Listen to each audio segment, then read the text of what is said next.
তিথির ওড়না ধরে টান দিচ্ছিল সিয়াম। বারবার ওড়না ঠিক করে মাথা নিচু করে হেঁটে গেছে তিথি। কেউ কিছু বলছে না তাদের। সিয়াম তার বন্ধুদের সাথে রোজই বিভিন্ন উপায়ে মেয়েদের ইপটিজিং করে। এই শহরের মানুষগুলোর সামনে ঘটে যাওয়া অপরাধ দেখে মজা লুটবে, প্রতিবাদী হয়ে উঠবে না কখনো। তা তখনই জ্বলে উঠবে যখন নিজের সাথে অন্যায় অবিচার হবে। তখন চিৎকার দিয়ে বলবে এই শহরের মানুষগুলো বড্ড বেঈমান, স্বার্থপর। তখন সে ভুলে যাবে নিজের চোখের সামনে ঘটে যাওয়া সহর্ষ অপরাধ। এটাই তো এই শহরের নিয়ম, কম্পেয়ার করে চলেছে এই সমাজ। তিথি কান্না করতে করতে ভার্সিটির গেট দিয়ে ঢুকছে, বেখেয়ালে মাথা নিচু করে। এমনটা রোজ হয় না ওর সাথে। সাইমা এগিয়ে আসছে তিথির দিকে। এই কি হয়েছে তোর, কান্না করছিস কেন? রাস্তায় কথা বলতে পারছিল না তিথি, বেজে যাচ্ছিল ওখানে। রাস্তায় কি হয়েছে বল। আবারও বলল সাইমা। মন্ত্রীর ছেলে সিয়াম আমার ওড়না ধরে টান দিচ্ছিল বলে কান্না করে দেয় তিথি। সাইমা তিথিকে সান্ত্বনা দিতে গিয়ে ওকে বুকে টেনে নেয়। দেখ বোন, ওদের মতো পশুদের কাজ তো এটাই। ওদের মা বোনদের সাথেও এমন করে ওরা। তুই কাঁদিস না, সব ঠিক হয়ে যাবে। নাক মুখ লাল হয়ে গেছে কাঁদতে কাঁদতে। টিস্যু দিয়ে মুছতে মুছতে বলল তিথি। আমি ভার্সিটি চেঞ্জ করব, এমন বকাটে ছেলেদের মাঝে থাকতে পারবো না। ভার্সিটি চেঞ্জ করবি কেন পাগল? আমি থাকতে পারবো না এদের মাঝে। আরে শোন, তুই এদের ভয় পেয়ে ভার্সিটি চেঞ্জ করবি। যেখানে যাবি সেখানে যদি এর চেয়েও বড় বখাটে থাকে তখন কি করবি? তখনও কি সেই ভার্সিটি চেঞ্জ করবি? সাইমার কথা শুনে চুপ হয়ে যায় তিথি, কিছু বলছে না। সাইমাও কিছু বলছে না, চুপ করে বসে আছি দুজন ক্যাম্পাসের এক কোণে। সময় আজ মন খারাপের। মেহেদি, মেয়েটাকে কিন্তু জোশ লাগছে। কোন মেয়েটা মামু? লাল ব্লাউজের সাথে কালো শাড়ি পরা মেয়েটা। গাড়ির সামনে থেকে লাফিয়ে ওঠে মেহেদি। তুই কি পাগল হয়েছিস? একে জানিস তুই? যদি শুনতে পায় না শেষ ভাই ভার্সিটির জীবন। বলে লুকাচ্ছিল মেহেদি। আদি বোকার মতো হাঁ করে তাকিয়ে আছে মেয়েটির হাবভাব দেখে। মনে হচ্ছে কোনো প্রেসিডেন্টের মেয়ে। আমিও আদি দেখি কি আছে এই মেয়ের মাঝে। বলে গাড়ির সামনে থেকে লাফিয়ে নেমে শাড়ি পরা মেয়েটার সামনে এগিয়ে গিয়ে দাঁড়ায়। এই যে মিস কিউটি, আমি আদি। বলে হাত বাড়াই তার দিকে। সে চুপটি করে দাঁড়িয়ে আছে, তাকিয়ে আছে আদির চেহারার দিকে। আদি নিজের হাতটা সরিয়ে আবার বলল, এই যে মিস কিউটি, আপনি নিজেও মনে হয় জানেন না আপনি কতটা হট। বলার সাথে সাথেই আদির দুপায়ের মাঝে ব্যথা অনুভব করে। চেপে বসে পড়ে আদি। নিঃশ্বাস আটকে আসছিল, পুরো শরীর থমকে গেছে। তখন মেয়েটা বলল, হট জিনিসের থেকে সবসময় দূরত্ব বজায় রেখে চলতে হয়, না জানি কখন হাত পড়ে যায়। ধন্যবাদ ভাইয়া আপনার প্রশংসার জন্য। বলেই চলে যায় মেয়েটি। মেয়েটি আদির সামনে এসে পেট ধরে আছে, হাসতে পারছে না। মাটিতে গড়াগড়ি করে হাসতে মন চাইছে আদির অবস্থা দেখে। ভাই রাখ তোর হাসি। বলেই চুপ করে যায় আদি। নেহারিকা, সবাই নেহাকে বলেই ডাকে। তাকে 6 মাস দেশের বাইরে ছিল, তাই তোর কাছে অপরিচিত বেশ ডেঞ্জারাস মাল ভাই, সাবধানে থাকিস। বলে মেহেদি আদির হাত ধরে টেনে তুলল। আদি মনে মনে বলে, সাবধানে চলবো মানে? এর সামনেও আসবো না আর। স্যার, আমার দেশলাই পাচ্ছি না। বলে লাফিয়ে ওঠে সামনে ছিটে বসে থাকা ছেলেটা। পাগলের মতো বাবরি চুল, খোঁচে খোঁচে দাড়ি, শরীরে কোনো রকম শার্ট প্যান্ট আছে, দেখতে পাগলের মতো লাগছে। এই তোমাকে ভার্সিটিতে আসতে বলে কে শুনি? রেগে গিয়ে বলে, স্যার আমার দেশলাই সিগারেট খেতে হবে, প্রচুর ধরছে স্যার, দেশলাই হবে। ক্লাসরুম থেকে বেরিয়ে যায় স্যার। এত অসম্মান একজন শিক্ষককে করলে তার ইগোতে বাঁধে। ক্লাসরুমে সবাই ছেলেটার দিকে তাকিয়ে আছে। প্রায় মাস হলো এখানে আসার। প্রতিদিন প্রতি ক্লাসে প্রথম সারির যে কোনো একটা চেয়ার দখল করে ঘুমিয়ে থাকতো, একটা ক্লাস মিস দেয়নি। কিন্তু এমন একটা ছেলে প্রাইভেট ভার্সিটিতে পড়তে আসছে, ভাবা যায় না। দেখলে ভিখারি মনে হয় সবার। অধ্যক্ষ জনাব জুবাইর কবিরের রুমে দাঁড়িয়ে মাহফুজ স্যার। একটু আগে অপমানিত হয়ে ক্লাসরুম ছেড়ে চলে আসছিল সে। পাশে বসা সেই পাগল ছেলেটি। তোমার অপরাধের শাস্তি কি হতে পারে তুমি তা জানো? ভার্সিটি থেকে বহিষ্কার, এতটুকুই। তা এখন কি করবে ভাবছো? আমার বাবাকেই জিজ্ঞেস করেন না, আমাকে ডাকছেন কেন? ও মাই গড, ছেলেটা। রাগে কটমট করে উঠছে প্রিন্সিপাল স্যার, মাথা ঠান্ডা করে বলছে, স্যারের কাছে ক্ষমা চাও। এরপর যদি এরকম বেয়াদবি করেছো তাহলে। প্রিন্সিপাল স্যারের কথা শেষ না হতেই ছেলেটি সরি স্যার বলে উঠে চলে যায় চেয়ার ছেড়ে। আসছি স্যার। বিদায় নিয়ে চলে গেল ছেলেটি। এরকম বেয়াদব ছেলে দ্বিতীয় আর একটি দেখেনি তারা। প্রিন্সিপাল স্যার মাহফুজ স্যারকে বলল, আমাদের এটা প্রাইভেট ভার্সিটি, যার বাবার ক্ষমতা টাকা আছে তাদের একটু তো সুযোগ দিতে হয়। আপনি তো একজন অধ্যাপক, আপনি না হয় একটু বুঝিয়ে বলুন। দেখুন স্যার, ছেলেটা এমন নয়। ওর বাবা আমার কাছে বন্ধু বলে সবটা বলেছে। পিতামাতার পরে তো একজন শিক্ষক তার খেয়াল রাখে। আপনি না হয় একটু চেষ্টা করে দেখুন ছেলেটাকে গুছিয়ে ঠিক করতে পারেন কিনা। জি স্যার। বলে মাহফুজ স্যারও বেরিয়ে আসতে চাইল রুম থেকে। পিছন থেকে জনাব জুবাইর করিম বলল, যদি আপনি ওর মাঝে সামান্য পরিবর্তন আনতে পারেন তাহলে ওর বাবার পক্ষ থেকে সামান্য উপহার হিসেবে একটা ফ্ল্যাট বাসা আর একটা ছোট্ট BMW ব্র্যান্ডের গাড়ি। মাহফুজ স্যার থমকে যায় তার কথা শুনে। ছেলেটার মাঝে এমন কি আছে? লম্বা চুল এলোমেলো হয়ে আছে তার চেহারায়, মুখের উপর দাড়ি গোফে ভরে আছে। কতদিন যে এ চেহারায় সেভ করা হয় না তা অজানা। শহীদ মিনারের পাশে দাঁড়িয়ে সিগারেটের শেষ টান দিয়ে ফিল্টারটা পাশে পিষে আসছিল ক্লাসে। এমন এক ছেলে যার দিকে মেয়ে তো দূরের কথা, ছেলেরাও ঠিক মতো তাকায় না। সামনে নিহারিকা বান্ধবীদের সাথে আড্ডা দিচ্ছে। অদ্ভুত সে ছেলেটার সাথে ধাক্কা লেগে ওর হাতের মোবাইল নিচে পড়ে যায়। ও হ্যালো, অন্ধ নাকি? চিৎকারের সাথে বলল নিহারিকা। ছেলেটা শুনেও না শোনার মতো করে হেঁটে যাচ্ছে। সামনে পথ আটকায় সিয়াম। সিয়ামের হাতে জ্বলন্ত সিগারেট, পিছনে তাকে সাপোর্ট করা ছেলে পুলে। সিয়াম বলল, নাম কি রে তোর? কোন ইয়ার? চুপ হয়ে আছে ছেলেটা।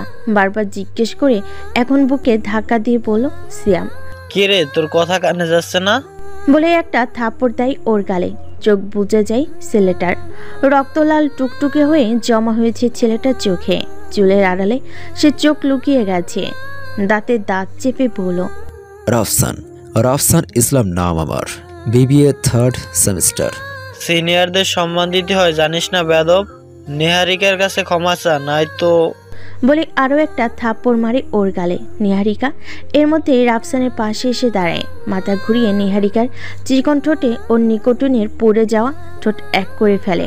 চোখ বড় বড় হয়ে যায় নিহারিকার। স্তব্ধ সিয়াম বাহিনী। রাফসানের পিঠ বরাবর সিয়ামের আঘাত সামলাতে না পেরে সামনের দিকে এগিয়ে যায় রাফসান। নিহারিকাও তখন রাফসানের কালো ঠোঁটে আবদ্ধ। নিহারিকার পিঠ ঠেকে যায় দেওয়ালে। দুহাতে সমস্ত শক্তি দিয়ে ধাক্কা দিয়ে রাফসানকে সরিয়ে নিজের ঠোঁট মুছে নেয় রুমাল দিয়ে। সিয়াম বাহিনী ঝাঁপিয়ে পড়ে রাফসানের উপর। যে যেখান থেকে পারছে আঘাত করছে রাফসানের দেহে। কিছুক্ষণ আঘাত করে তারা চলে যায় সেখান থেকে। ঠোঁট ফেটে রক্ত বের হচ্ছে রাফসানের। ডান হাত দিয়ে ঠোঁটের কোণায় ঝরে যাওয়া রক্তটুকু মুছে তাকায় সামনের দিকে। অনেকেই তাকিয়ে আছে ওর দিকে। পাগলের মতো ছেলেটা পাবলিক সার্কাস দেখে যেমন করে ঠিক তেমন করেই তাকিয়ে আছে। মাথা চুলকাতে চুলকাতে পকেটে হাত দিয়ে দেখে সিগারেট আছে কিনা। নেই একটাও। মাথায় সিগারেটের নেশা চেপেছে। মেহেদি আর আদি বসে বসে সিগারেট টানছে ভবন এরিয়ার বাহিরে। রাফসানের চোখ এড়ায়নি সেটা। বসা থেকে উঠে দাঁড়িয়ে চলে যায় তাদের কাছে। ভাই সিগারেট হবে একটা?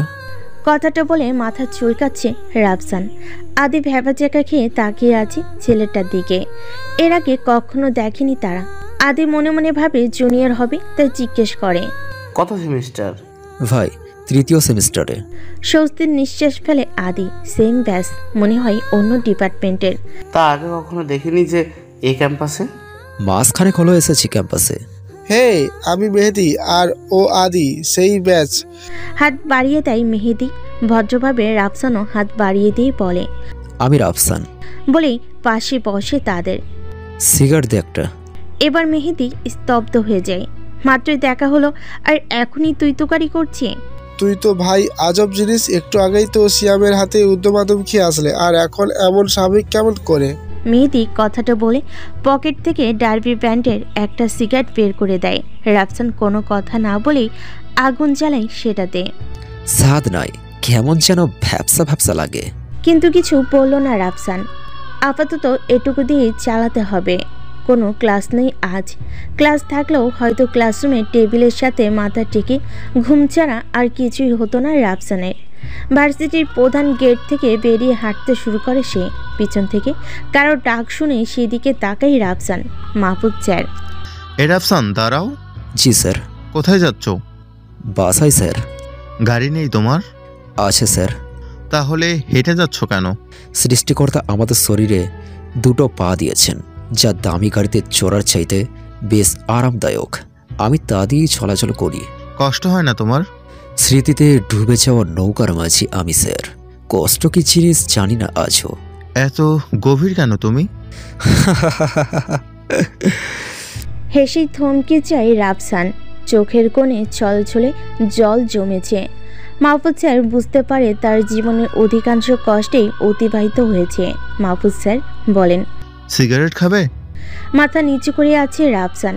বখাটে হলো স্যার, মানুষের সামনে সিগারেট খাওয়া ঠিক হবে না। তখনকার কথা মনে হতেই আরও লজ্জাবোধ করছে সে।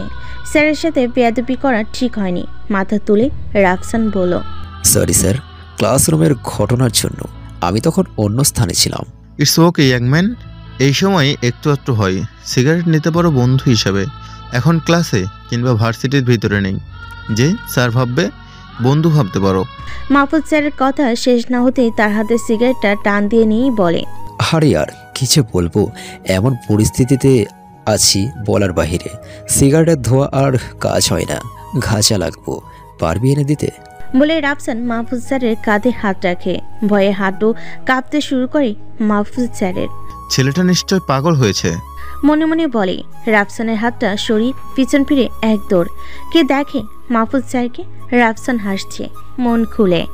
সামান্য এতটুকুতেই ভয়ে পালিয়েছে স্যার, অথচ আমার সাথে বন্ধুত্ব করতে এসেছিল। বাসায় এসে নিজের ময়লা কাপড়গুলো খুলে আয়নার সামনে দাঁড়িয়ে সে। বুকের উপর একটা বুলেটের আঘাত, ধারালো তলোয়ারের আঘাতে বুকের বাঁ পাশটায় এক গভীর ক্ষত। সাদা শার্টের আড়াল করে মুহূর্তে সে ক্ষত। বাবরি চুলগুলো এলোমেলো হয়ে আছে। দাড়ি গফ জট বেঁধেছে প্রায়। ফ্যানের বাতাসে কাজ হয় না। ছাদে চলে যায় সে। উত্তপ্ত রোদের মাঝে শীতল বাতাসে শুয়ে থাকে সেখানে। উত্তপ্ত ছাদের ঝলসানো গরম পিঠের চামড়া পুড়িয়ে ফেলছে, তাতে তার কিছুই মনে হচ্ছে না। এ তো রোজকার কাজ, অভ্যাসে পরিণত হয়েছে। বস, রাফুর কোনো খোঁজ মেলেনি আজও। এদিকে ব্ল্যাক ড্রাগন তাদের প্রধান অস্ত্রটাকে হারিয়ে বেসামাল হয়ে উঠেছে ক্রমশই। চেয়ার ছেড়ে উঠে দাঁড়িয়ে পড়ে আবির। নাইট বাজারের প্রধান গ্যাংস্টার।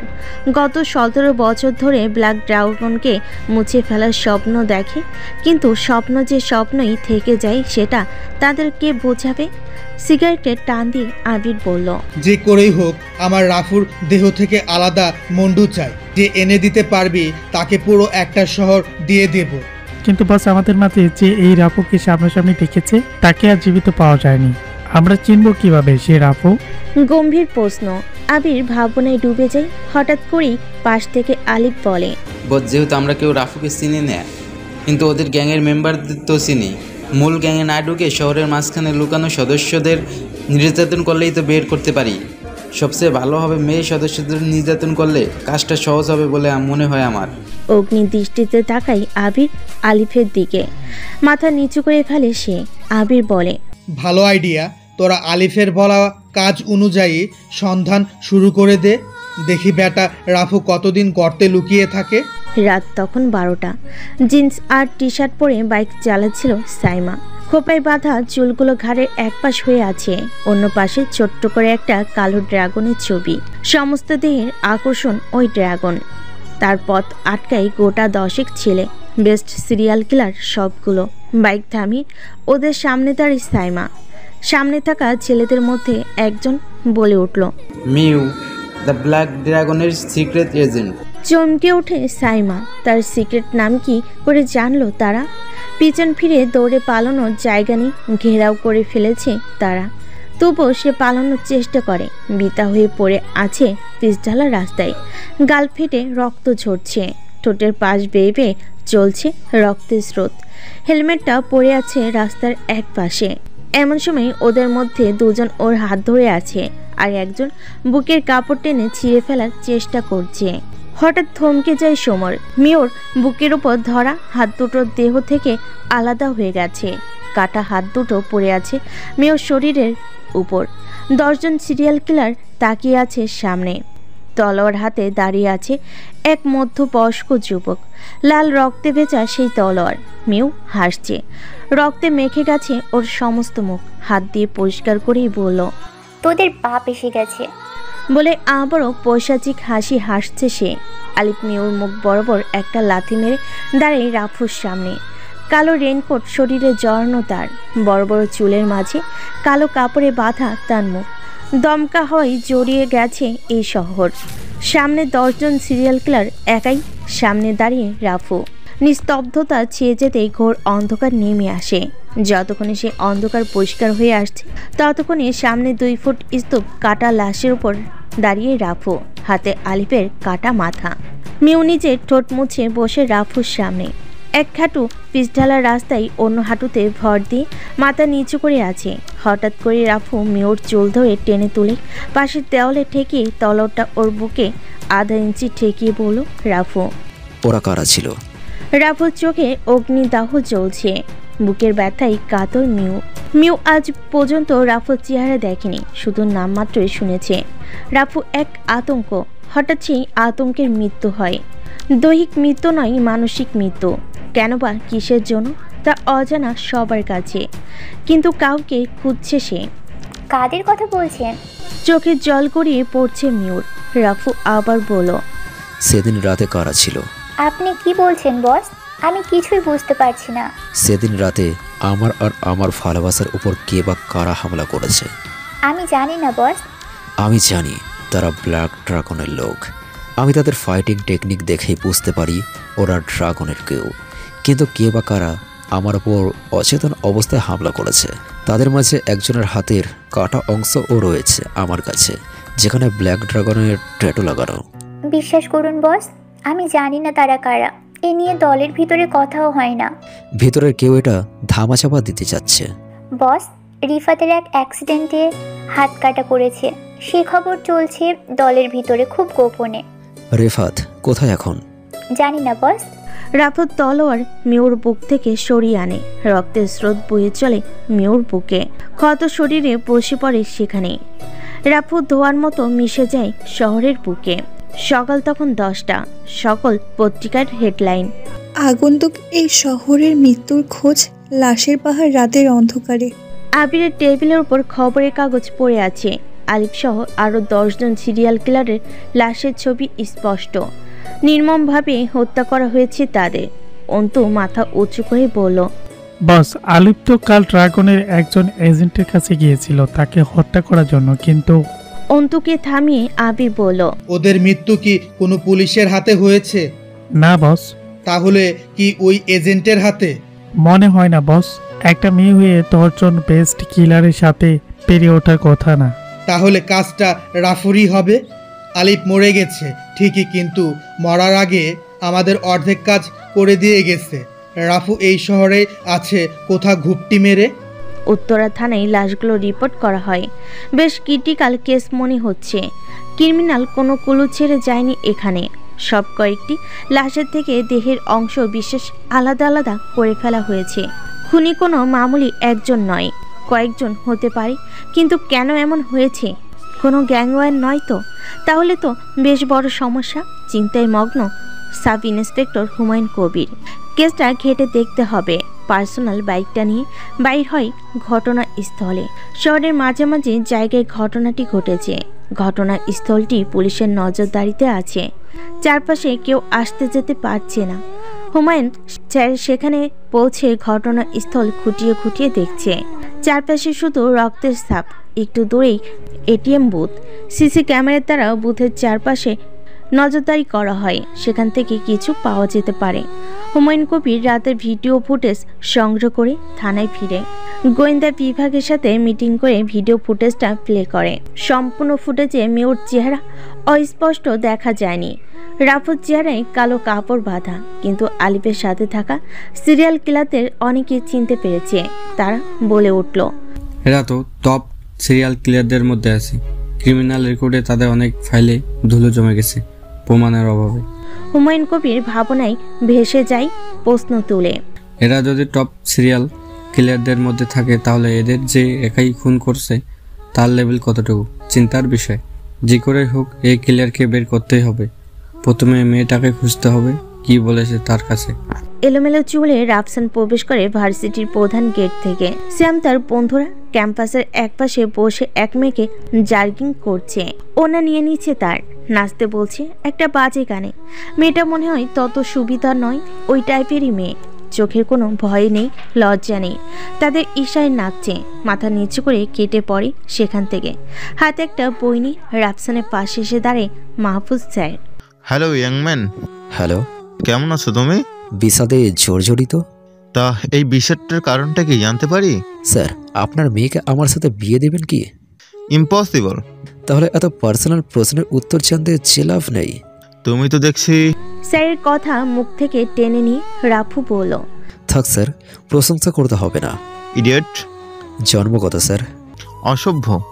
স্যার, রক্ত মিশে আছে। দাঁতে দাঁত কোট মিটিয়ে চলে গেল মাহফুজ স্যার। রাফসান কাঁধে ঝুলানো ব্যাগ থেকে একটা রেডবুল নামক ড্রিঙ্ক বের করে পান করতে শুরু করে। পিছন থেকে তিথি রাফসানের কাঁধে হাত রেখে বলে, ভাইয়া, আমার বান্ধবী সাইমাকে দেখেছেন কোথাও? বলেই তিথি তার মোবাইল সাইমার একটা ছবি তুলে ধরে ওর সামনে। উফ, মেয়েটার যে ফিগার মাইরে মনে চায়। বলে তিথির হাত থেকে মোবাইলটা কেড়ে নেয় সিয়াম। রাফসানের পিছু নিয়ে আসছিল সিয়াম। তিথির মোবাইলে সাইমার ছবি দেখে মন্তব্যটা করে সে, ভাই, কাজটা ঠিক হচ্ছে না। নিচু স্বরে কথাটা বলল রাফসান। সিয়াম চাইছিল রাফসান কিছু বলুক, ঠিক তখনই সিয়াম রাফসানের শার্টের কলার ধরে বলল, আমি যা করি তাতে তোদের কি বে? বলে ধাক্কা দিচ্ছে রাফসানকে। ভাই, আপনার ঘরেও তো মা বোন আছে, মেয়ে জাতিকে সম্মান দেন ভাই। শালা, তোর কত বড় কলিজা, আমায় জ্ঞান দিস? আমি এখন এই মুহূর্তে রেপ করব, তাতে তোর বাপের কি রে? কথাটা শেষ না হতেই ঝাপসা দেখতে শুরু করে সিয়াম। ঠোঁট কেটে গেছে ওর। মুখের কাছে হাত নিতে সামনে একটা দাঁত হাতে এসে পড়ে। সামনে সিনা টান করে দাঁড়িয়ে আছে রাফসান। বারবির চুলগুলো পিছনে গুছিয়ে বেঁধে ফেলে সে। মাটিতে পড়তে পড়তে সিয়াম বলল, তুই আমার গায়ে হাত তুলছিস? তুই জানিস না আমি কে? কি আমার পরিচয়? আমার ভাই কে? কি আমার পরিচয় তোর? শুনি একটু। রাগে তার চোখ লাল হয়ে গেছে। আর যাই হোক, মায়ের জাতিকে নিয়ে কটূক্তি করা হজম করতে পারে না রাফসান। ব্ল্যাক ড্রাগন নাম শুনছিস? হ্যাঁ, হিসু করে দিবি তুই আমার ভাইয়ের নাম জানতে পারলে। রাফসানের হাঁটু কাঁপতে শুরু করে। আমতা আমতা করে বলল সে, আপনার ভাইকে গ্যাংস্টার? রিফাত। আর কিছু বলল না সিয়াম। সিয়ামের বাহিনী সিয়ামকে তুলে রাফসানের পেট দুটো লাথি মারে সিয়াম। আমার উপর হাত তোলা হয় তাই না? বলে ওর হাতে দুটো আঘাত করে আয়রন রড দিয়ে। মনের তৃপ্তি নিয়ে চলে যায় সিয়াম। এই অত্যাচার হজম করে চলে আসতে চাইছে রাফসান। পিছন থেকে তিথি বলল, কি দরকার ছিল ওদের সাথে ঝামেলায় জড়ানোর? আমি জানতাম না ওর ভাই এত বড় গ্যাংস্টার। এখন জেনেছেন তো? হ্যাঁ। কোন ডিপার্টমেন্ট? ম্যানেজমেন্টে আছি, 3য় সেমিস্টার। আমি তিথি মার্কেটিংয়ে, সেম ব্যাচ। ও গুড। ভার্সিটিতে নতুন নাকি? এর আগে কখনো দেখিনি যে। হ্যাঁ, মাত্র 1 মাস হলো এসেছি। চলো কোথাও বসি। দুঃখিত, আমার ক্লাস আছে। বলে চলে যায় রাফসান। আনমনে থাকে সব সময়। কখন কি করে তা নিজেও বুঝতে পারে না। রাফসানের বাবা এই শহরের ওয়ান্টেড ক্রিমিনাল, ব্ল্যাক ড্রাগনের সৃষ্টিকারী। সে এসব থেকে দূরে দূরেই চলেছে। রাফসানের এসব ভালো লাগে না। পিতার মুখ দেখেছে না কতদিন হলো। হাসপাতাল থেকে ফোন আসে তিথির কাছে। সাইমা ফোন করেছে। ওই হারামি, কোথায় তুই? আমি তোকে কতবার ফোন করেছি, বন্ধ বলছে। ফোনটা রিসিভ করে কথাগুলো বলল তিথি। নরম কণ্ঠে জবাব দিল সাইমা, দেখ বোন, রাতে সামান্য অ্যাক্সিডেন্ট হয়েছিল, ব্যথা পেয়েছি, তাই হাসপাতালে ভর্তি আছি। কোন হাসপাতালে? বল, আসছি। সাইমার ঠিকানা বলতেই ফোন রাখে তিথি। দূরত্ব চলেছে তার কাছে। রাফসানকে আজ অন্যরকম লাগছে। চুলগুলো পেছনে গোছানো, দাড়িতে জট বাঁধার মতো সোজা হয়ে আছে। কালো ঠোঁট অন্যরকম। মাহফুজ স্যারের আজ ক্লাস। আজ লাস্ট বেঞ্চে বসে আছে রাফসান। মোবাইলে গেম খেলছে। গেমে ঢিসকাও ঢিসকাও শব্দে বিরক্ত হচ্ছে পুরো ক্লাস।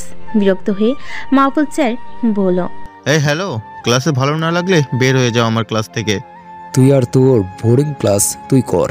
মনে মনে বলতে বলতে বের হয়ে যাচ্ছিল রাফসান, কি যেন বুদ্ধি করে বলল, স্যার আপনার এই বোরিং ক্লাসে চাইতে অদ্রিতা ম্যামের ক্লাস ভাল লাগে। বলে রাফসান হাঁটা দেয় মাঠের দিকে। পিছনে স্যার বলছিল, এই ছেলে, এই কি বললে তুমি? রাফসান পিছন ফিরে তাকায় না, মুচকি হাসি হাসছে। তার কাছে এগুলো ভালোই লাগে, সময় যাবে এভাবেই। হুমায়ুন কবির সেই লাশের পোস্টমর্টম রিপোর্ট নিয়ে ঘাটছে, কিছু মিলছে না। কিছু তথ্য সংগ্রহ করে তারা, জানতে পারে নাইট বাজারে গ্যাংয়ের লোক ছিল মৃত ব্যক্তিরা। কে মেরেছে তা অজানা, পুলিশ তার কাজ চালিয়ে যাচ্ছে। সাইমা হাসপাতালে বুকের ক্ষত স্থানে ব্যান্ডেজ করে বসে আছে। তিথি পৌঁছাতেই বলল সাইমা, তিথি, রাফু তো রিফাতকে পাগলের মতো খুঁজছে। হঠাৎ থমকে যায় তিথি। রাফু নামটা শুনেই গ্যাংয়ের হয়ে কাজ করছে, বহু বছর হয়ে গেল কখনো এই চেহারাটা দেখেনি। শুধু শুনেছে এর নজর যার দিকে যায় তার মৃত্যু ভয় হৃৎপিণ্ডে কম্পন ধরে। তুই আর কি জানিস? গম্ভীর হয়ে কথাটা বলে তিথি। দেখছিস ওকে? না দেখিনি, অন্ধকার ছিল। রাফু গ্যাং ছাড়েনি, ওকে হত্যা করার চেষ্টা হয়েছিল। কি বলিস এগুলো? হ্যাঁ সত্যি বলছি, রাফু নিজ মুখে বলল। আমি রিফাতের খোঁজ পেয়েছি হয়তো। সাইমা, কি বলিস? হ্যাঁ, যাকে খোঁজার জন্য ভার্সিটি জয়েন করেছি সে সিয়াম ছিল, রিফাতের ছোট ভাই। আজ ভার্সিটিতে এক গেঞ্জামের সময় সিয়াম সত্যিটা বলে ফেলে সবার সামনে। ও শিট, সিয়াম কোথায় আছে এখন? ভার্সিটিতে আছে। চল তাড়াতাড়ি। কোথায় যাবে? ভার্সিটি। সিয়ামের উপর বিপদ আছে নিশ্চয়ই। আর তাছাড়া বস বলেছে রিফাতের খোঁজ যেন কেউ কিছুতেই না জানতে পারে, বিশেষ করে রাফু। রাফুর মাথা ঠিক নেই, হাত পাগলা হয়ে ঘুরছে। এখন কি করে বসে কেউ টেরও পাবে না।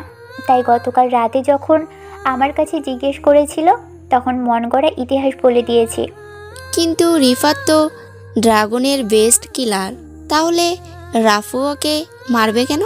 বললাম না, রাফুকে হত্যার চেষ্টা হয়েছিল, আর সেটা হয়তো গ্যাংয়ের ভিতরেই কেউ। কিন্তু বস এগুলো ধামাচাপা দেওয়ার চেষ্টা কেন করতেছে বুঝতেছি না। ঘাবলা আছে বস, আগে সিয়ামকে রক্ষা করি, তারপর দেখা যাবে। হ্যাঁ চল। বলে ওরা রওনা হয় ভার্সিটি। এই শহরে মাত্র এই ভার্সিটিতে ব্ল্যাক ড্রাগনের সকল গুপ্তচরদের ঘনিষ্ঠ স্বজনদের ভর্তি করানো হয় গোপনে। ভার্সিটির ম্যানেজমেন্ট পর্যন্ত এসব টের পায় না। ভার্সিটি পৌঁছে সিয়ামকে পাওয়া যায়নি, তারা খুঁজছে। কেউ বলেছিল হাসপাতালে গেছে, সেখানেও পাওয়া যায়নি ওকে। তবুও সারাদিন সিয়ামের কোনো খোঁজ মেলেনি। মধ্যরাত তখন পার্টি করে ফিরছে সিয়াম। দুটো বাইক পথ আটকায় সিয়ামের। তিথি আর সাইমা কালো জ্যাকেট গায়ে হেলমেট খুলে নামে সামনে। সিয়াম তাকিয়ে আছে ওদের দিকে। ভার্সিটির সবচেয়ে চুপচাপ মেয়ে দুটো লেডি বাইকার, ভাবতে স্বপ্ন মতো লাগছে ওর কাছে। ধাপ করেই তিথি সিয়ামের বুকে একটা লাথি মেরে চুলগুলো ঠিক করে নিল আর বলল, এটা আমাকে বিরক্ত করার জন্য। মাটিতে পড়ে আছে সিয়াম। সাইমা সিয়ামের হাত মুখ টেপ দিয়ে বেঁধে ফেলে। সিয়াম নিজেকে মুক্ত করার চেষ্টা করছে, পারছে না। তিথি বলল, সাইমা, ওকে এখন কোথায় নিয়ে যাবি? বস বলেছিল ওকে রেস্ট হাউসে নিয়ে রাখতে। কিন্তু রেস্ট হাউস তো চট্টগ্রামে। আমরা এখন চট্টগ্রামে যাচ্ছি। যাওয়ার জন্য সিয়ামকে তুলে সামনে তাকাতেই কাউকে দেখতে পাই তারা। কালো বাইকের উপর কালো হেলমেট পরে বসে আছে কেউ। তিথি আর সাইমা মুহূর্তের মধ্যেই কোমরে গুজে রাখা রিভলভার বের করে তাক করে তার দিকে। নিখুঁত নিশানা তাদের। বাইক থেকে নেমে হেলমেট খুলতেই চমকে যায় তারা। তিথি বলে ওঠে, রাফসান। সাইমা তিথির দিকে তাকিয়ে আছে। রাফসান বলল, রাফু। থমকে যাই সময়, অবাক চোখে তাকিয়ে আছে ওরা। রাফু আবার বলল, সিয়ামকে আমার হাতে তুলে দিয়ে খেটে চাও তোমরা, ওকে আমি দেখছি। হঠাৎ বিকট এক শব্দে হেলে পড়ে রাফসান। রক্তে মেখে গেছে ওর মুখ। সাইমার হাত থেকে ছুটে গেছে সিয়ামের থ্যাতলানো মুখ। মাথায় অর্ধেক থেতলিয়ে গেছে M82 স্নাইপারের বুলেটের আঘাতে। তিতির হাত পা কাঁপতে শুরু করে। এমন বিভৎস অবস্থা দেখে সাইমা তিতিকে নিয়ে দেওয়ালের আড়ালে লুকিয়ে পড়ে। রাফসান পিছঢালা রাস্তায় শুয়ে আছে। চেহারায় বিষণ্ণ চাপ। এখন কি হবে? শেষ ভরসাটাও হাত থেকে ফসকে গেল। আমার যে তাকে দেওয়া কথা রাখা মুশকিল হয়ে দাঁড়াচ্ছে ক্রমশই। কি করব এখন আমি? কথাগুলো ভাবছে রাফসান। 1000 মিটার দূরে স্নাইপারের নিশানায় বসে আছে আশিক। সিয়ামের উপর নিশানাটা একদম পারফেক্ট। এক বুলেটেই সিয়ামের খেল খতম। কানে ব্লুটুথ লাগানো ছিল ওর। কাজ শেষ হতেই বলল আশিক, বস সিয়ামের খেল খতম। গুড। রাফু টের পেয়েছে কি এটা তোর কাজ? না বস, রাফু টের পাবে কিভাবে? স্নাইপার শট ছিল 1000 মিটার থেকে। টের পাওয়ার আগে ওখান থেকে নিরাপদ স্থানে চলে যা। তুই জানিস রাফু টের পেলে কি হবে তোর? মৃত্যুর মুখের থেকেও তোর মৃত্যু হবে না, যন্ত্রণা দিতে দিতে মারবে। জি বস, কিন্তু বস একবার অর্ডার করেন রাফুর খেল খতম করে দেই। আমার নিশানা ওর মাথায় তাক করা। ঘাবড়ে যায় ফোনের ওপাশে থাকা মানুষটি। হিংস্র পশুর মতো চিৎকার করে বলে, তোর মাথা খারাপ? ওর মৃত্যু হলে মনে করেছিস তুই আমি বেঁচে যাব? এখনই ওখান থেকে বেরিয়ে পড়। আশিক বুঝতে পারেনি কেন এমনটা ঘাবড়ে গেছে ওর বস। নরম কণ্ঠে উত্তর দিল, জি বস, বেরিয়ে আসছি। বলে আশিক স্নাইপার গুছিয়ে ওখান থেকে চলে যায়। রাফসান চারিদিকে তাকাচ্ছে। কার কাছে হতে পারে তার উপর হামলা করানোর? কিন্তু আর কোনো বুলেট আসছে না তেড়ে। বুক চিরে বের হচ্ছে না আর কারোর। সাইমা দেওয়ালের আড়াল থেকে বেরিয়ে বলল। আনমনে ভেবে রাফসান বলল, বস কি ছিল এটা? কার সাথে শত্রুতা থাকতে পারে সিয়ামের? তোমরা যেমন ওকে নিরাপত্তা দেওয়ার জন্য এসেছো, ঠিক তেমনই অন্য কেউ শিয়ালের মতো ফাঁদ পেতে রেখেছিল। ওদের ধারণা রাফু হেরে গেছে, ভেঙে গেছে রাফুর মন বল। কিন্তু বস ওরা কারা? হয়তো রিফাত।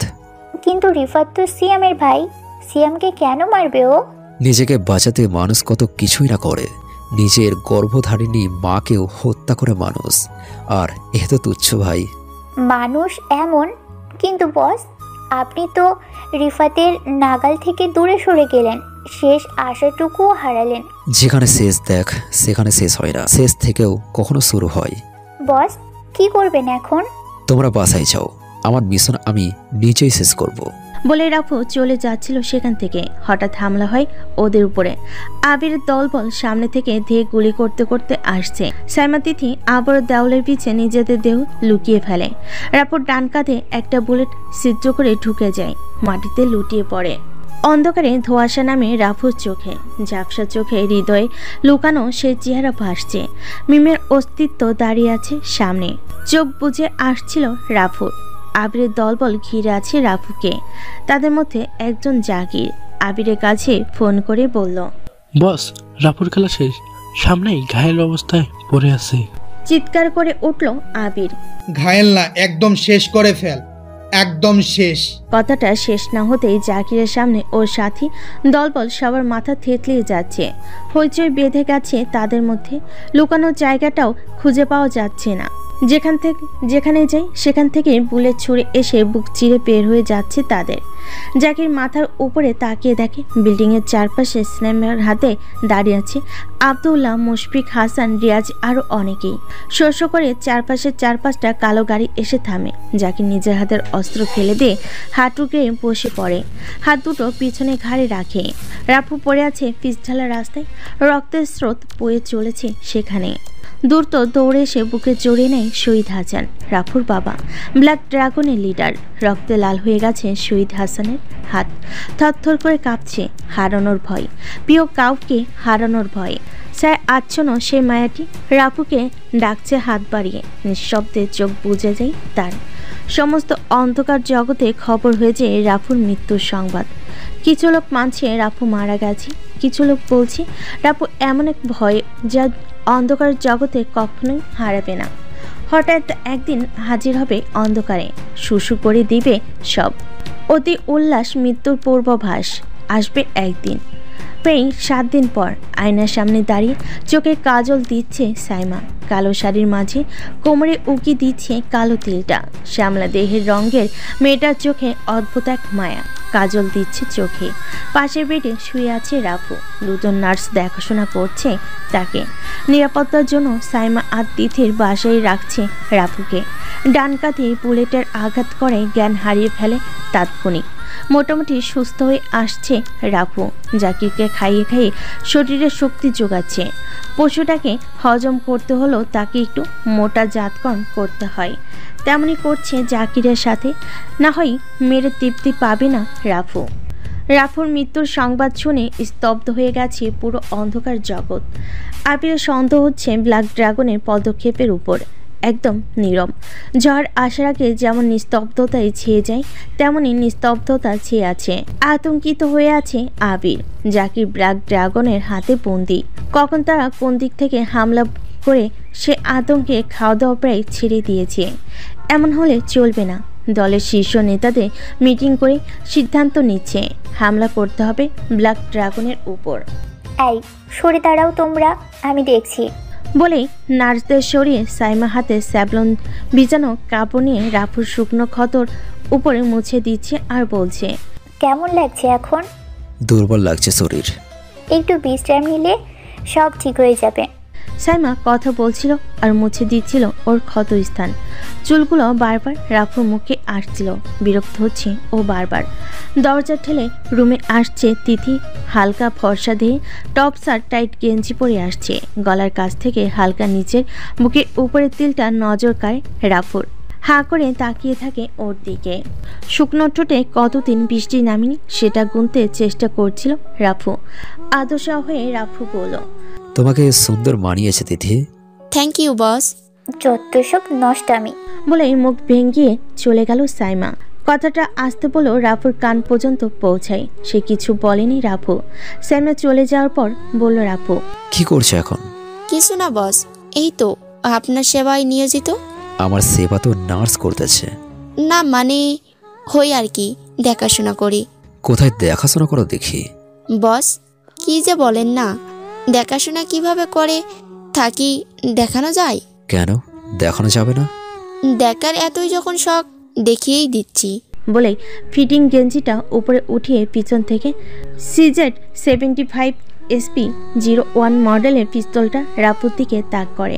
রাফু বলে উঠল, হেই, CZ-75 মাই ফেভারিট ওয়ান। টিপতে ধাই ধাই করে দুটো শব্দ নিস্তব্ধ চারিদিকে। মুচকি হাসি দিয়ে তিথি বলে, এমন দেখাশোনা করি। তিথির নরম কোমর হাত দিয়ে বুকের ওপর নিয়ে নেয় রাফু। হাত বাড়িয়ে এলোমেলো চুলগুলো কানের পাশে গুজে দিয়ে বলে, এটা হিংস্রতা কমলমতি মেয়েদের হাতে মানায় না। হিংস্র কারোর সাথে থাকলে নিজেকে একটু কঠোর বানাতে হয় মিস্টার রাফু। কিভাবে হিংস্র মনে হলো? এত কাছ থেকে দুটো বুলেটের শব্দেও চোখের পলক পড়েনি যার, তাকে হিংস্র বলবো না তো কি বলবো? এই বুকে আর কত বুলেটের আঘাত সহ্য করবে বলতে পারো? দুবার মৃত্যুর মুখ থেকে ফিরে এসেছি। এখন মৃত্যুকে ভয় হয় না, যতটা ভয় হয় আপন মানুষগুলোকে হারিয়ে। বলে ক্লান্তির নিঃশ্বাস ফেলে রাফু। গভীর ক্ষত সৃষ্টি যে হৃদয়, তা বহন করছে কাউকে না জানিয়ে তিথি। মেয়েটার শরীরে ঠিক তার মতোই সুবাস। মুখটা তার কানের পাশে নিয়ে মন ভরে নিঃশ্বাস ভিতর নিতেই চির ওঠে বুকের মাঝে। দু হাত দিয়ে ধাক্কা দিয়ে কিছুটা দূরে সরিয়ে দেয় তিথিকে। বুকটা জ্বলছে রাফুর দাউ দাউ করে। চোখের কোণে জল জমেছে।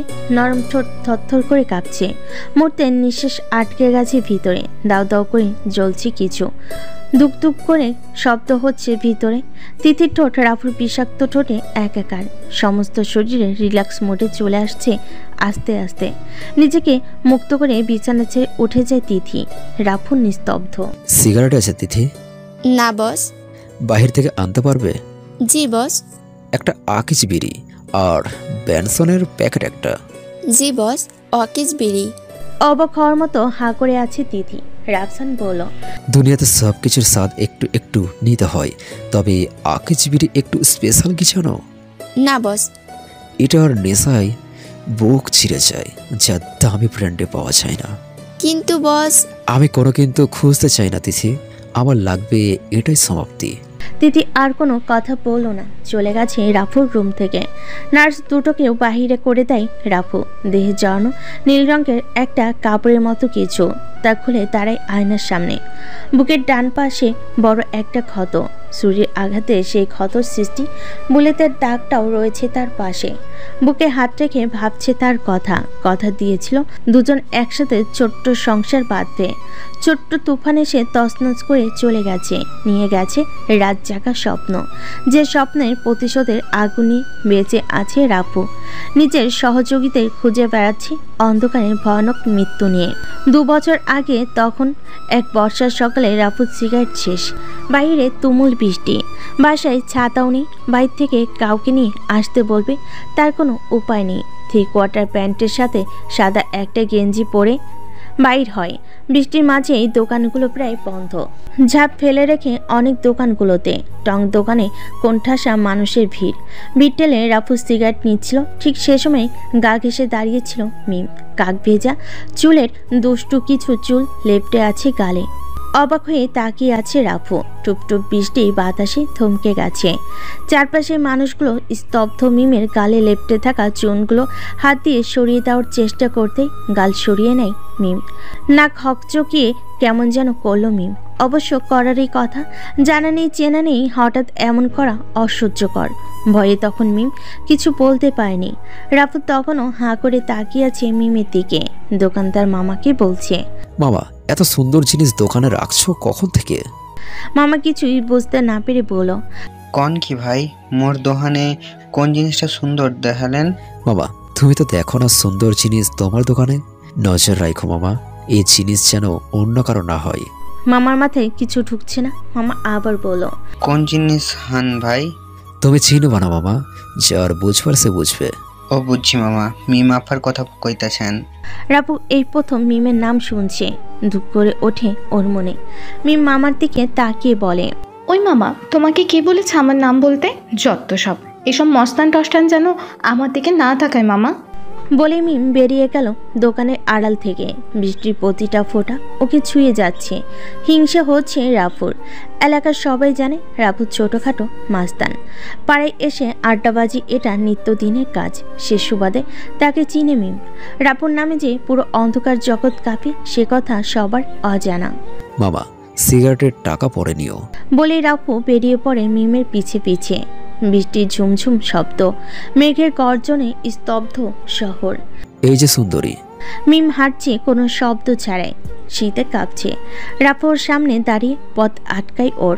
এই যে কথা কানে যাচ্ছে, বলে মিমের বাহু ধরে ঝাঁকুনি দেয় রাফু। থরথর করে ঠোঁট কাঁপছে ওর। শরীরে সাদা জামাটা ভিজে দেহের সাথে মিশে গেছে মিমের। নিশ্চয়ই জ্বর আসবে। পাশ থেকে একটা ছেলে ছাতা মাথায় হেঁটে যাচ্ছিল। ছেলেটার কাছ থেকে ছাতাটা নিয়ে মিমের মাথায় ধরে রাফু। নরম কণ্ঠে বলল, বেশি ভিজবে না, জ্বর আসতে পারে। বলে মিমের হাতে ছাতা ধরিয়ে দিয়ে ছেলেটার কাঁধে হাত রেখে ফিরে যাচ্ছে রাফু। মিম বুঝতে পারে না ছেলেটা কেমন, দ্বিধায় পড়ে যায় সে। সন্ধ্যায় বৃষ্টি থামে।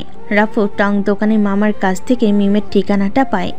সে অনুযায়ী পৌঁছে যায় সেখানে। তখন পূর্ব আকাশে অন্ধকার নেমে আসছে। জ্বরে শরীর পুড়ে যাচ্ছে রাফুর। তবু মিমেদের বাসায় ছাদে অপেক্ষা করছে এক নজর দেখার জন্য। পাড়ার ছেলেপুলে বলছে, মেয়েটা রোজ সন্ধ্যায় ছাদে আসে, সন্ধ্যা তারার দিকে তাকিয়ে থাকে আনমনে, কি যেন খুঁজে সব সময়। রাফু তাকিয়ে আছে সন্ধ্যা তারার দিকে। হঠাৎ মিম পাশে এসে দাঁড়ায়। কি দেখছেন ওদিকে? মিমের কথা শুনে তাকায় রাফু তার দিকে। কিছু বলছে না রাফু। মিম আবারও বলছে, কতক্ষণ হলো এসেছেন? এই তো অনেকক্ষণ। কেন এসেছেন এখানে? আমার কিছু একটা হারিয়ে গেছে, খুঁজতে এসেছি। মিমার কথা বলছে না, কেন যেন সবকিছু হঠাৎ হয়ে যাচ্ছে খুব তাড়াতাড়ি। রাপু নিচু স্বরে বলল, খুব তাড়াতাড়ি করে ফেলছি কি? গরম খাবারে হাত দিলে হাত জ্বলে যায়, সেটা জানেন? একটু অপেক্ষা করে ঠান্ডা হলে তখন স্বাদ মেলে। আচ্ছা তাহলে আমি আসছি, বলে রাপু পিছু ফিরে। মিম থমকে গিয়ে আবার বলে, একটু অপেক্ষা করবেন? কিছুক্ষণ একসাথে তারা দেখব। একটু নয়, সারা জীবন অপেক্ষা থাকবো একটু তোমায় দেখার জন্য। আমি তারা দেখার কথা বলছি। আমি তো তাই বলছি। আমার পৃথিবীতে নতুন এক নক্ষত্রের সৃষ্টি হয়েছে, যা আমার আকাশে তারা হয়ে গেছে। আপনার কথা বলতে কষ্ট হচ্ছে?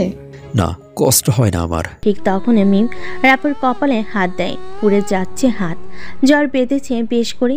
মিমের সে কি অগ্নি দৃষ্টিতে তাকানো। রাফু ভয়ে তার ঠোঁট মিমের ঠোঁটে এক করে ফেলে। থমকে যায় সময়, গরমে পুড়ে যায় মিমের ঠোঁট।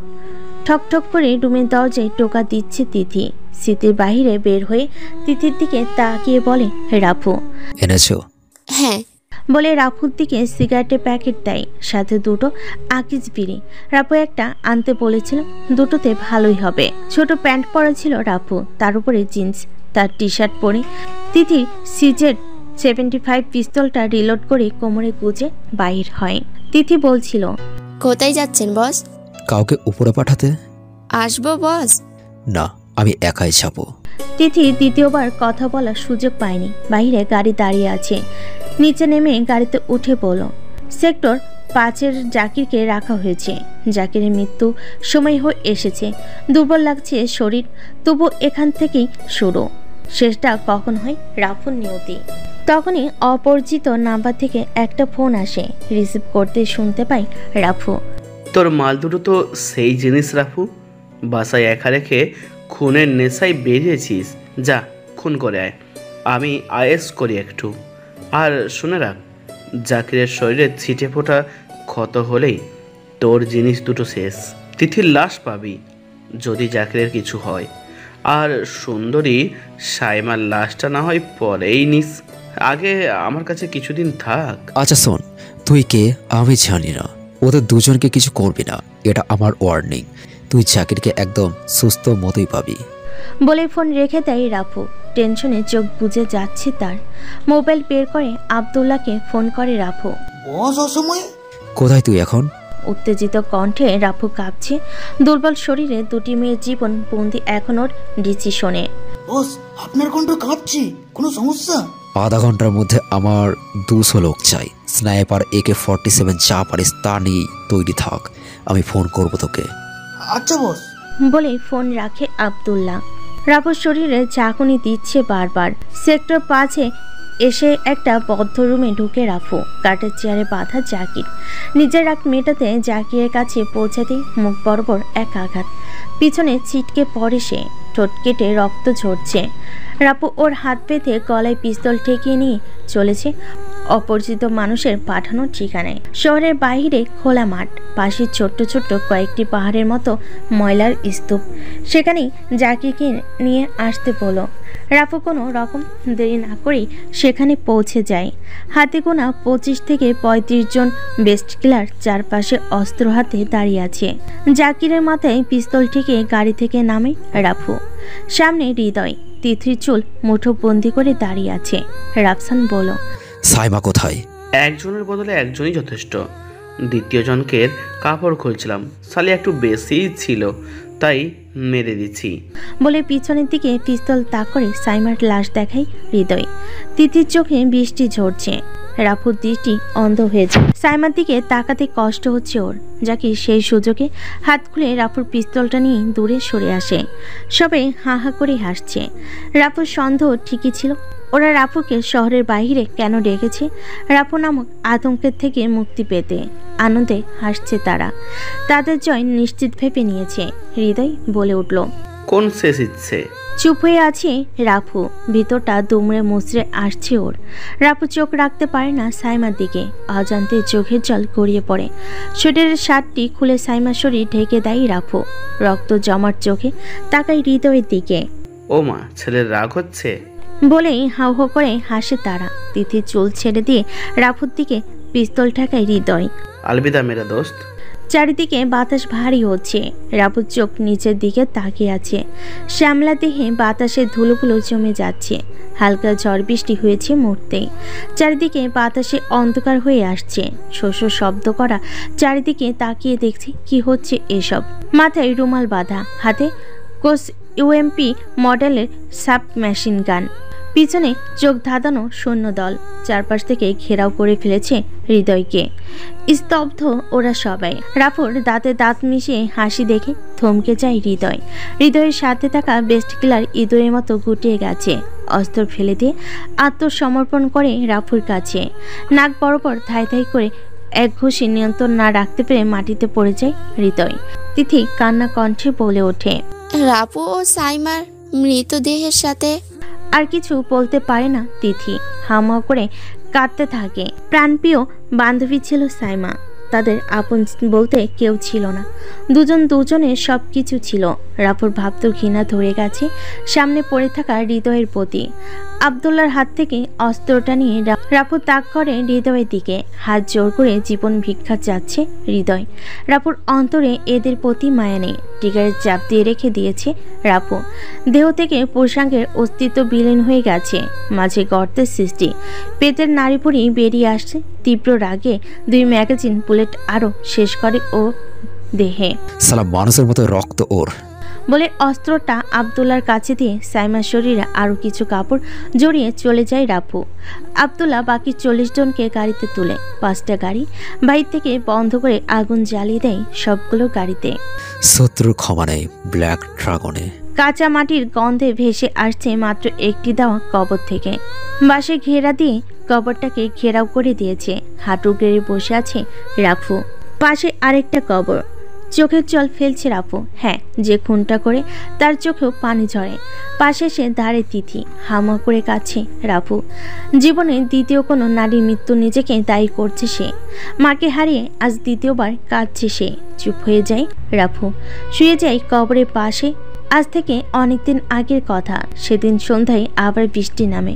মেঘের গর্জনে দুজনে আলাদা হয়ে বলো, আজকে বাসায় যান, শরীরের জ্বরও আছে, ডাক্তার দেখাবেন জলদি। বলে মিম যখন ছাদ ছেড়ে যাবে তখনই আকাশ ভারী হয়ে বৃষ্টি নামে। রাপু দাঁড়িয়ে আছে। ঠিক কতক্ষণ ছিল মনে নেই ওর।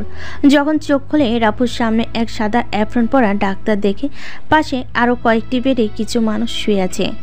এতক্ষণে সে বুঝলো হাসপাতালে আছে। কিছু না বলে উঠে বসলো রাপু। ডক্টর সাবিনা বলল, কেমন আছেন এখন মিস্টার? ভালো থাকলে কি এখানে নিচেকে দেখতাম নাকি?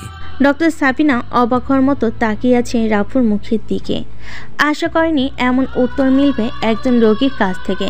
বেশ ইন্টারেস্টিং মনে হলো তাকে। সে বলল, বর্তমানে শরীর কি কোনো দুর্বল অনুভূতি হচ্ছে? চোখ খুললামই তো, কেবল অনুভূতি হওয়ার জন্য সময় তো দিবেন। গলায় নিঃশ্বাস আটকে গেছে সাবিনার। খুক খুক করে কাশি দিয়ে বলে উঠল, আচ্ছা ঠিক আছে, সময় নিন। বলে যখন ডক্টর সাবিনা অন্য জায়গায় যাবে পিছন থেকে রাফু তখন বলল, ম্যাডাম একটা সিগারেট হবে, গলাটা শুকিয়ে গেছে। কি আপনি কি পাগল? অবাক হওয়ার মতো পিছন ফিরে তাকিয়ে কথাটা বলল সাবিনা। চেহারায় মুচকি হাসির সাথে অবাক হওয়ার রিয়াকশন। আমি কি 10 মিনিটের জন্য বাইরে যেতে পারি কি? না, আপনি সুস্থ নন, বাইরে যাওয়া অসম্ভব। রাফু তার কথা শুনে বেড ছেড়ে উঠে যাচ্ছিল। তখনই ডক্টর সাবিনা নার্সের হাতে ওষুধের থলে থেকে সিজার নিয়ে রাফুর দিকে এগিয়ে বলল, খবরদার এখান থেকে উঠার যা চিন্তা ভাবলো পেট ফুটো করে দিব, তারপর অপারেশন করে একটা কিডনি বের করে নিব। বসেন এখানে। ডক্টর এমন ভয়ঙ্কর আচরণ দেখে গলা শুকিয়ে গেছে রাফুর। মনে মনে বলল রাফু, সালি ডক্টর নয় যেন ডাকাত। কিছু বললেন মিস্টার? না না, আপনাকে কিছু বলিনি। আপনার মতো এমন সুন্দর নম্র মানুষকে কিছু বলতে পারি? গুড, মিম নিয়ে এসেছিল আপনাকে, বোন হয় আমার, সাবধান। আচ্ছা তাহলে কি বাথরুমও ইউজ করতে পারবো না? ডক্টর সাবিনা কিছু বলল না। রাফু বেড ছেড়ে উঠে বাথরুমে ঢুকেই আব্দুল্লাহকে ফোন করলো। ভাই বাঁচা আমারে, ভাই বাঁচা। কি হয়েছে ভাই, কোথায় আপনি? বলিস না ভাই, এই যে মহল্লার পাশে যে হাসপাতালটা আছে না, কি যেন নাম ভুলে গেছি, ওই হাসপাতালের বাথরুম বন্দি আছে। বাঁচা ভাই। আরে বলেন কি ভাই, মিম ভাবি বাথরুমে আটকে রাখছে নাকি? আরে মিম না, ও ডাকু বোন। ওয়েট, তুই মিমের কথা জানলি কিভাবে? ভাই লম্বা কথা, আমি হাসপাতালের নিচে আছি, আসছি আপনার কাছে। রাফু আর কথা বাড়ালো না। ফোন রেখে বাহিরে এসে বেডে বসে পড়েছে, দেওয়ালে পিঠ ঠেকিয়ে। হাই ভাই, কেমন আছেন এখন? হাতে ফল নিয়ে হাজির আব্দুল্লাহ, সাথে রিফাত, আবিদ, রিয়াজ। তোর মাথা ফাটিয়ে ফেলবো সালা। ভালো থাকলে হাসপাতালের বেডে বসে থাকি নাকি? সেটাও কথা। সিগারেট দে। ভাই এটা হাসপাতাল, এখানে সিগারেট নিষেধ। ও এখন বল, তুই জানলি কিভাবে মিমের কথা? আর আমি যে হাসপাতালে, তা তুই কিভাবে জানলি? ভাই তুমি আজ হাসপাতালে 2 দিন, এই 2 দিন বেহোশ পড়েছিলে এখানে। তো তাতে কি হয়েছে? তোমাকে এখানে কে নিয়ে আসছে খেয়াল আছে? হ্যাঁ, মিম নিয়ে আসছে। সেই মিমি খবর দিয়েছে আমাদের। আর মোবাইলে প্রথম ডায়াল কলে আমার নাম্বারই ছিল, সেখান থেকে। ও ভালো, এখন আমাকে এখান থেকে মুক্ত করে চলতে। এত তাড়াহুড়ো করলে চলে না বস, তোমার শরীরও ঠিক নাই। এখন বলছো যাবে যাবে, পরে যদি আবার অসুস্থ তখন কে দেখবে? তোর দেখতে হবে না, আমি ঠিক আছি। দেখি দেখি কে ঠিক আছে। ওদের পাশ কাটিয়ে মিম রাফুর দিকে আসছিল আর বলছিল কথাটা। রাফু একদম চুপ হয়ে গেছে। মিম আবারও বলল, শরীর কেমন লাগছে এখন? এতই সুস্থ, তুমি কেমন আছো? আলহামদুলিল্লাহ। আমাকে কি এখান থেকে বাইরে নিতে পারো মিম? দম বন্ধ হয়ে আসছে। তোমাকে থাকতে হবে যে দুদিন এখানে, সম্পূর্ণ সুস্থ হলে পরেই যেতে পারবে। রাফু দ্বিতীয় কোনো কথা বাড়ায় না। মিম জুস নিয়ে আসছে, সেটাই খেতে দেয় রাফুকে। জীবনে জুস মুখেও দেয়নি সে। আজ নাক বন্ধ করে একটানে খেয়ে ফেলেছে পুরো গ্লাস। আব্দুল্লাহ পুরো থমকে গেছে। পুরো অন্ধকার জগৎ যার নামে আতঙ্কিত, সে একটা মেয়ের সামনে বিড়াল। না জানি মেয়েটা কত বড় আতঙ্ক। আব্দুল্লাহ, মাথায় যা চলছে তা মোটেও নয়। রাফুর কথা শুনে মস্তিষ্ক চুপ হয়ে যায় তার বেহুদা খেয়াল থেকে। সব সময় রাফু ভাবছে এখান থেকে কখন পালানো যাবে সেটা। রাফুর জুস খাওয়া শেষ হলে মিম বলল, আচ্ছা আমি আসছি তাহলে। মাথা নাড়িয়ে সম্মতি জানালে মিম চলে যায় ওখান থেকে। আব্দুল্লাহ হাসপাতালে খরচ মিটিয়ে আসতে দেখে রাফু পেটে নেয়। রিফাত বলল, রাফু পালিয়েছে। আব্দুল্লাহ সবাইকে নিয়ে বাইরে চলে আসছে। এখান থেকে আর কোনো কাজ নেই। টং দোকানের সামনে বসে সিগারেট মুখে দিয়ে বসে আছে রাফু। রিফাত রাফুর পিছনে গিয়ে বলল, ভাই আমরা তাহলে আসি, চাঁদা তুলতে হবে তো। আচ্ছা যা তোরা। রাত তখন 12টা বাজে। রাফু মিমদের ছাদে দাঁড়িয়ে। বাসায় কেউ নেই মিমের। বাবা ব্যবসায়ী কাজে সবসময় বাহিরেই থাকতে হয়। মা গেছে নানু বাড়ি। সম্পূর্ণ বাসা ফাঁকা। ছাদে রাফুর কাঁধে মাথা রেখে নিশ্চুপ চাঁদ দেখছে মিম। রাফু বলল, ভালোবাসবে? জি না, আমি ভালোবাসি না। কথা দিচ্ছি রোজ রাতে চাঁদ দেখাবো। তুমি চাইলেও পারবে না রোজ রাতে চাঁদ দেখাতে। কেন পারবো না? চাঁদের কি হবে? চাঁদের প্রেম তো মেঘের সাথে, মান অভিমান হয় তাদের। তাই দেখো না মাঝে মাঝে চাঁদ কাঁদে, বৃষ্টি হয়ে ঝরে। অমাবস্যার রাতে চাঁদের দেখা মেলে না, সেদিন তারা লজ্জায় এক হয়। এগুলো কোনো কথা? হ্যাঁ এগুলোই কথা। আমি নিয়ে আসবো। চাঁদ কি তোমার পিস্তলকে ভয় পায় নাকি? আমি তোমার জন্য চাঁদ বানাবো। পাগল নাকি তুমি? কেউ কি চাঁদ বানাতে পারে? হ্যাঁ আমি পাগল, চোখ বুঝো তুমি। মিম কথা পারে না আর দুহাতে নিজের চোখ আড়াল করে। কাচের তৈরি কৃত্রিম চাঁদ জল করে চলছে। মিমের চোখ খুলেই দেখে কাছের চাঁদ। মন খারাপ হয় তার। রাফুর কাঁধ থেকে মাথা সরিয়ে বলল, কিছু কিছু জিনিস তার নির্দিষ্ট জায়গায় মানায়। তাকে কৃত্রিম পদ্ধতিতে তৈরি করে তারা অপমান করা হয়, তার সৌন্দর্যের সাথে তামাশা করা হয়। আমি চাঁদের সৌন্দর্য আকাশেই দেখতে চাই। প্রতিদিন দেখতে হবে না চাঁদ। যেদিন চাঁদ তার নিজস্ব রূপ আমাদের উৎসর্গ করবে সেদিনই দেখব। ভালোবাসা রোজ চাঁদ দেখায় হয় না মিস্টার মাস্তান। একে অপরকে সম্মান করার মাঝেই ভালোবাসা থাকে। রাফু কিছু বলল না। মিমকে টান দিয়ে নিজের কাছে নিতে চাইছিল, পারেনি। মিম নিজেকে শক্ত করে বলল, স্পর্শে ভালোবাসা খুঁজো না, মন ভেঙে গেলে আর ভালোবাসা হবে না। মিম নিজের রুমে চলে গেছে মন খারাপ করে। রাফু বুঝতে পারেনি মিমের মন খারাপের কারণ। নির্বাক দৃষ্টিতে তাকিয়ে আছে আর তার চলে যাবার দিকে। ফেরানোর জন্য ডাক দেবার ক্ষমতাও নেই। বসেছিল সারা রাত মিমিদের বাসার ছাদে। সকালে সূর্যের প্রথম রোশনি রাফুর রুমে ব্যাঘাত ঘটায়। চোখ কসলাতে চলে যায় বাসায়। সকাল 10টা বাজতে চায়ের দোকানে আড্ডা। মিম কলেজে যাওয়ার জন্য প্রতিদিন ওখান থেকে ঘুরে যেত। রাফুর নজর কারার জন্য কখনো ফিরেও তাকায়নি রাফু। হঠাৎ মনে বেঁধে গেল মিম। মায়ের বড় অদ্ভুত জিনিস। কারো প্রতি যদি একবার হয়ে যায় সে বরবাদ হয়ে যাবে, তবুও মায়া কাটিয়ে উঠতে পারবে না।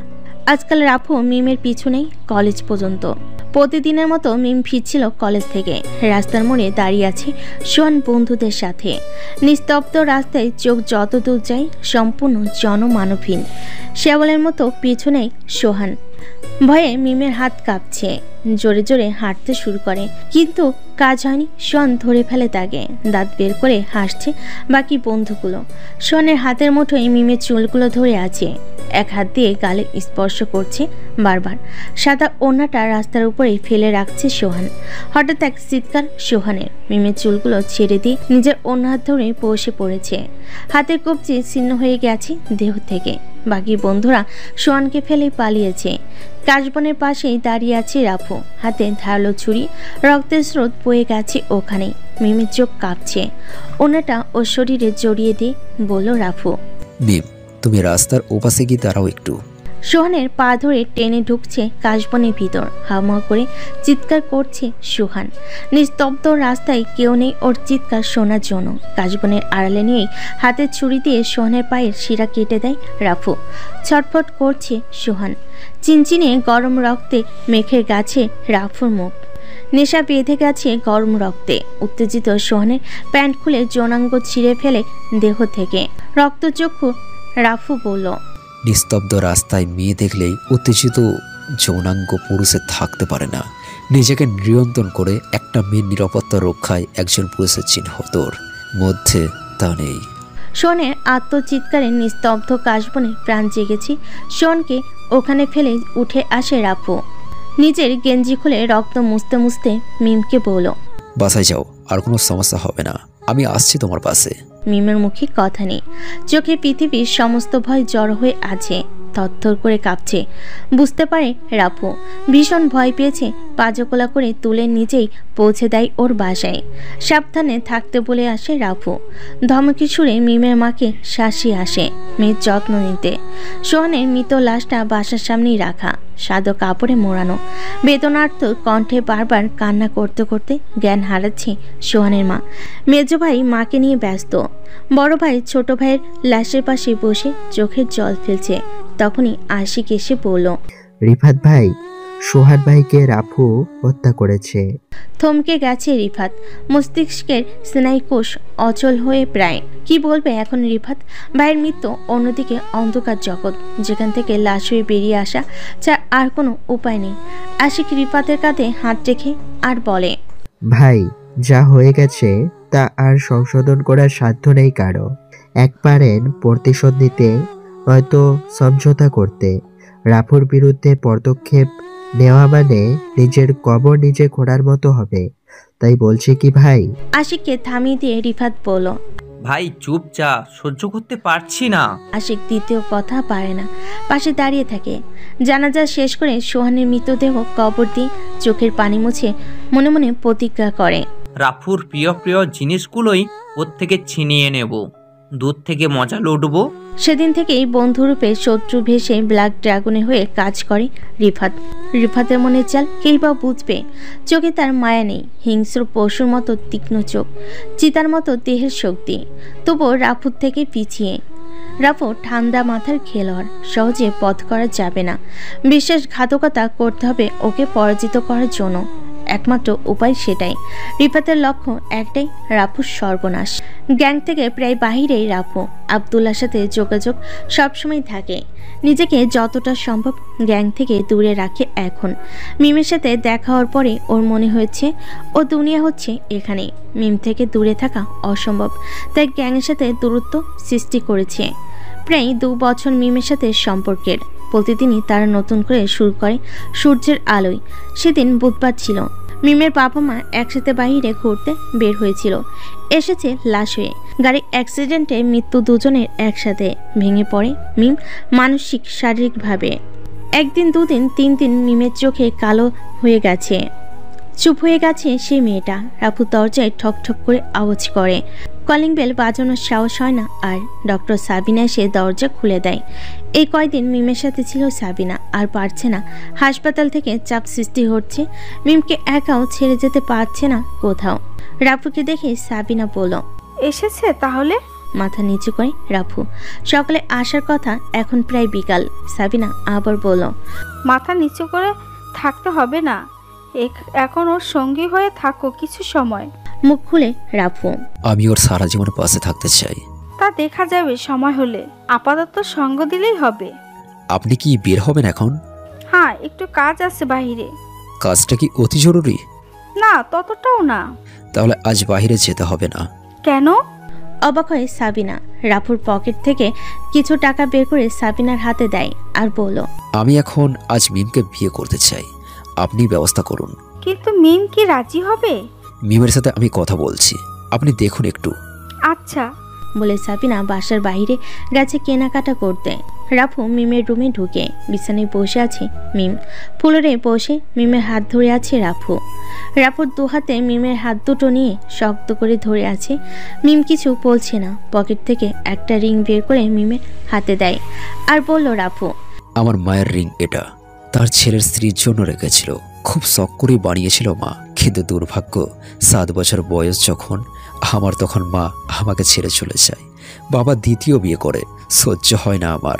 আমি অন্ধকার জগতে চলে যাই আস্তে আস্তে। 14 বছরে যখন আমি, তখনই দুটো খুন করি। তারা আমার মায়ের হত্যাকারী ছিল, খুব নৃশংসভাবে হত্যা করেছিল তাদের।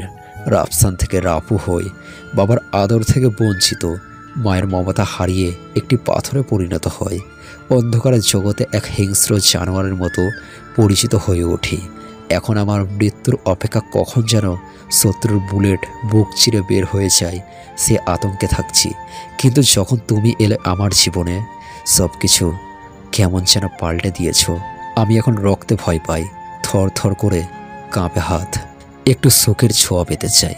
তুমি ছাড়া এখন আর কেউ নেই আমার। মায়ের এই রিং ছাড়া আর কিছুই নেই আমার। তোমাকে দেওয়ার মতো আর কিছুই নেই আমার।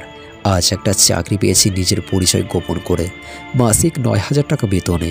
মনে করি দুজনা চলে যাবে। যদি তোমার আরও চাই তাহলে সমস্যা নেই, সেটা দেওয়ার সামর্থ্য আছে। এক নিঃশ্বাসে কথাগুলো বলে একটু থামে রাফু। নিজের হাত দুটো নিজের ঠোঁটের সাথে মিশিয়ে আবার বলে, তোমাকে আর দূরে রাখতে চাই না মিম। সাবিনা আপুও আর থাকতে পারছে না এখানে। দূরের আত্মীয়রাও আর খোঁজ নিচ্ছে না তোমার। তোমাকে আপন করে পেতে আজ বাবার থেকে রিংটা চেয়ে নিয়ে আসছি। আজই অফিসে গিয়ে দুজনের বন্ধন পবিত্র করে ফেলি। তোমাকে জোর করার মতো শক্তি নেই। ভালোবাসার জোরে এতটুকু বলছি, চলো বিয়ে করি আজ এক্ষুনি। মিম কথা বলছে না, হাত থেকে রিংটা ফিরিয়ে দিয়েছে রাফুর হাতে। হতাশ রাফু, কি বলবে এখন। এক মেঘ জড়ো হয় রাফুর মনে। মাথা ঠেকিয়ে রাখে মিমের কোলে। হালকা করে চুলগুলো টেনে দিচ্ছে মিম। বিষণ্ণ রাফুর মন। তার কোল থেকে রাফুর মাথা সরিয়ে হাত বাড়িয়ে দেয় রাফুর দিকে। পরিয়ে দেবে না নাকি হাতের মুঠোয় রেখে দিবে? রাফু স্তব্ধ। সত্যি কি মিম বলেছে এটা? মুচকি হেসে ফেলেছে মিম। রাফুর হৃৎপিণ্ড ধুকপুক করে ড্রাম বাজানোর মতো লাফাচ্ছে। মিম বলল, তোর হৃৎপিণ্ড যে বাহির হয়ে আসবে, তাড়াতাড়ি পরিয়ে দাও।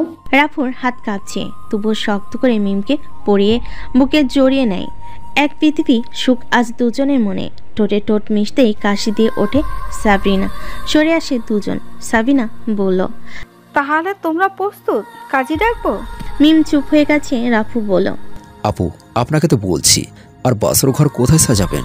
তখনই মিম বলে উঠল, আপু তুমি আমার রুমেই বাসর সাজাবা, আর মিস্টার রাফসান আপনিও আজ থেকে আমার বাসায় থাকবেন। আমি আপনার মেসে থাকতে পারবো না। রাফু হাসছে।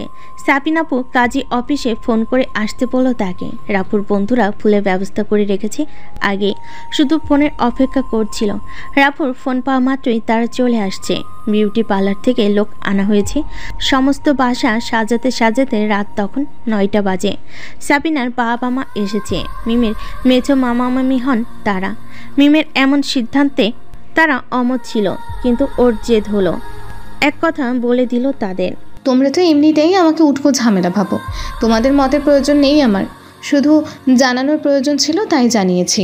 সাবিনা কিছু বলেনি আজ। কিছু বলে হয়তো ঝামেলা বাঁধত, কিন্তু সে চায়নি ঝামেলা বাঁধাতে। কাজী সাহেব বিয়ে পড়িয়ে চলে গেলেন। সাবিনা তার বাবা মা এক একে চলে গেলেন, ওদের একা রেখে। স্বামী খাওয়া দাওয়ার জন্য হোটেল থেকেই খাবার আনা হয়েছে। নর্মাল একটা শাড়িতেই বিয়ে হয়েছে মিমের। তার শখ নেই সুন্দর করে সাজবার। তার স্বপ্ন তার ভালোবাসার মানুষ তার পাশেই থাকুক। সেজেগুজে যদি ভালোবাসার মানুষকে না পায়, তাহলে সে সাজুগুজু করার মূল্য নেই। যদিও সে তার ভালোবাসার মানুষকে পেয়েছে। মন চায়নি ভারী গহনা শাড়ি পরে বসে থাকতে। তবে তার রুমটা ফুলে ভরিয়ে সাজিয়েছে সাবিনা। ফুলের গন্ধে মাতাল হয়েছে মিম। রাত তখন 12টা। সবাই চলে যাওয়ার পর দুজন সম্পূর্ণ রুমে। কেউ কারোর আসার জন্য অপেক্ষা করে না, দুজন দুজনের কথা বলার জন্য অপেক্ষা করে। এক খাটে বসে থেকেও দুজন নিশ্চুপ। রাফু একবার ভাবে, ছুঁয়ে দিই তাকে। সাহস করে ওটা হয় না। আর রাফুর ভালোবাসি পবিত্র বন্ধনে আবদ্ধ হয়েও তার উপর জোর প্রয়োগ করায় অন্যায়। স্বামীর অধিকার দুজনে সম্মতিতেই। মিমের হাতটা শক্ত করে ধরে ফেলে রাফু। এর আগেও হাতটা ধরেছে, নরম ঠোঁটে ক্লান্তির ছোঁয়া ছুঁয়েছে, তবুও আজ অন্যরকম লাগছে। আনমনে বলল মিম, ভয় করছে খুব, অন্ধকারে নিঃশ্বাস আটকে আসছে আমার। কি বলছো? আলো জ্বালিয়ে দিই। তড়িঘড়ি করে উঠে দাঁড়ায় রাফু। মিম বলল, আমার ভয় কাটবে না এই আলোয়। নিঃশব্দে খাটের এক পাশে বসে রাফু। হাতটা তখন ধরে আছে, ভিতরে পুরুষত্ব নাড়া দিচ্ছে, বারবার ঝাঁপিয়ে পড়ার ইঙ্গিত টানছে। মনোবল কঠোর রাফুর। দৈহিক পরিবর্তন হলো মনকে শান্ত রাখছে। নরম কণ্ঠে রাফু বলল, দেখি আমার গুণবতী বোর কি হয়েছে। হালকা করে গান ছুঁয়েছে রাফু। ঠোঁট দুটো আজ শক্ত মনে হচ্ছে, হালকা মোটা চামড়ে আবৃত হয়েছে ক্ষণিকের জন্য। রাফু পুরো আঙ্গুলে হালকা কামড় দিয়ে বলল, মিম, চাঁদ দেখবো, ভরা পূর্ণিমার চাঁদ। এখন চাঁদ দেখবে? এ সময় নষ্ট করতে নেই। বিজ্ঞ মানুষেরা বলেছেন মানুষের সবচেয়ে মধুর সময় হলো বাসর রাত। এ সময় একটুও নষ্ট করতে নেই। তোমার বিজ্ঞ মানুষ কারা শুনি? মাথা চুলকাচ্ছে রাফু। কি বলবে এখন? মিম জেদ ধরেছে চাঁদ দেখবে। তার খামখেয়ালি মেজাজ খারাপ করার মতো ইচ্ছে নেই রাফুর। কোমরে হাত দিয়ে কাঁপুনিতে ওঠে মিম। চোখ বুঝতে অনুভব করে মিম রাফুর কোলে, বুকের ওপর মাথা রেখে পরম সুখে। আকাশ জুড়ে সাদা মেঘের রাজ, ফুল ফুটেছে, চাঁদ উঠেছে। ব্যবসা মেঘের উড়ে যাওয়ার দিকে তাকিয়ে আছে মিম। রাফু মিমের কোলে মাথা রেখে শুয়ে পড়ে ছাদে। পা গুছিয়ে বসে আছে মিম। মিম চাঁদ দেখছে আর রাফু মিমকে। ঠোঁটের নিচে ছোট্ট তিলটা জল করছে মিমে। রাফুর হাত বাধা মানছে না, আস্তে করে নরম ঠোঁট টেনে দিচ্ছে। কিছু বলছে না মিম, চুপচাপ চাঁদের দিকে তাকিয়ে আছে। চাঁদের চারিদিকে 2 ফুট উঁচু দেওয়াল। দুজনে শুয়ে থাকলো, চারপাশ থেকে কেউ টের পাবে না। তখন মধ্যরাত, প্রায় ঘুমের শহর। হালকা করে টেনে মিমকে এক করে ফেলে রাফুর দেহে। চাঁদ মুখ লুকায় কালো মেঘে। দুজন সুখী মানুষের সুখের সাগরে নৌকা বয়ে। চাঁদ উকি দেয়নি, বিছানায় শুয়ে আছে ক্লান্ত শরীরে। মিমের পাগলামি আবার শুরু। মাথা উঠিয়ে রাফুর দিকে তাকিয়ে বলল, আইসক্রিম খাবো। হা করে তাকিয়ে আছে মেয়েটার দিকে। জোর কণ্ঠে বলল রাফু, তুমি কি পাগল নাকি? ইস, পাগল না, যাও, আইসক্রিম খাবো। পারবো না। পারবা না? না, পারবো না। আচ্ছা, তুমি আবার আমার কাছে এসে পড়লে তখন দেখাবো। আচ্ছা, আমি যাচ্ছি। এই তো শোনা বটটা আমার। গজগজ করতে করতে একটা গেঞ্জি গায়ে জ্বর ছিল। তখন মিম বলল, গেঞ্জি পরে যাও কোথায়? তোমাকে উদ্ধার করতে। মুখে হাত দিয়ে খুব খুব করে হেসে দেয় মিম। রাফু চিন্তা করে মেয়েটার ভয়ঙ্কর রূপ বের হচ্ছে আস্তে আস্তে। আগে বলেছিল বিশ্বাস করিনি, এখন বুঝতে পারছি মেয়েটা কতটা বদমাইশ। রুম থেকে বের হবে তখন মিম রাফুকে ডাক দেয়, এই শুনছো? হ্যাঁ বলো। তুমি বাহিরে যাচ্ছ? আমি একা একা ভয় পাবো তো। কেন, আইসক্রিম খাবে না? আনতে যাচ্ছি। আইসক্রিম আনতে বাইরে যেতে হবে কেন? এত রাতে তোমাকে কে দিয়ে যাবে আইসক্রিম শুনি? মিস্টার মাস্তান এনে দিবে। মস্করা করবে না, যাচ্ছি আমি। এই কোথায় যাচ্ছ? তোমার মাথা। আইসক্রিম তো ফ্রিজেই আছে। মুখে হাত দিয়ে ফেলে মিম। রাফুর রক্ত চক্ষু করে তাকিয়ে আছে মিমের দিকে। আল্লাহ, মেয়েটা আমাকে মেরেই ফেলবে।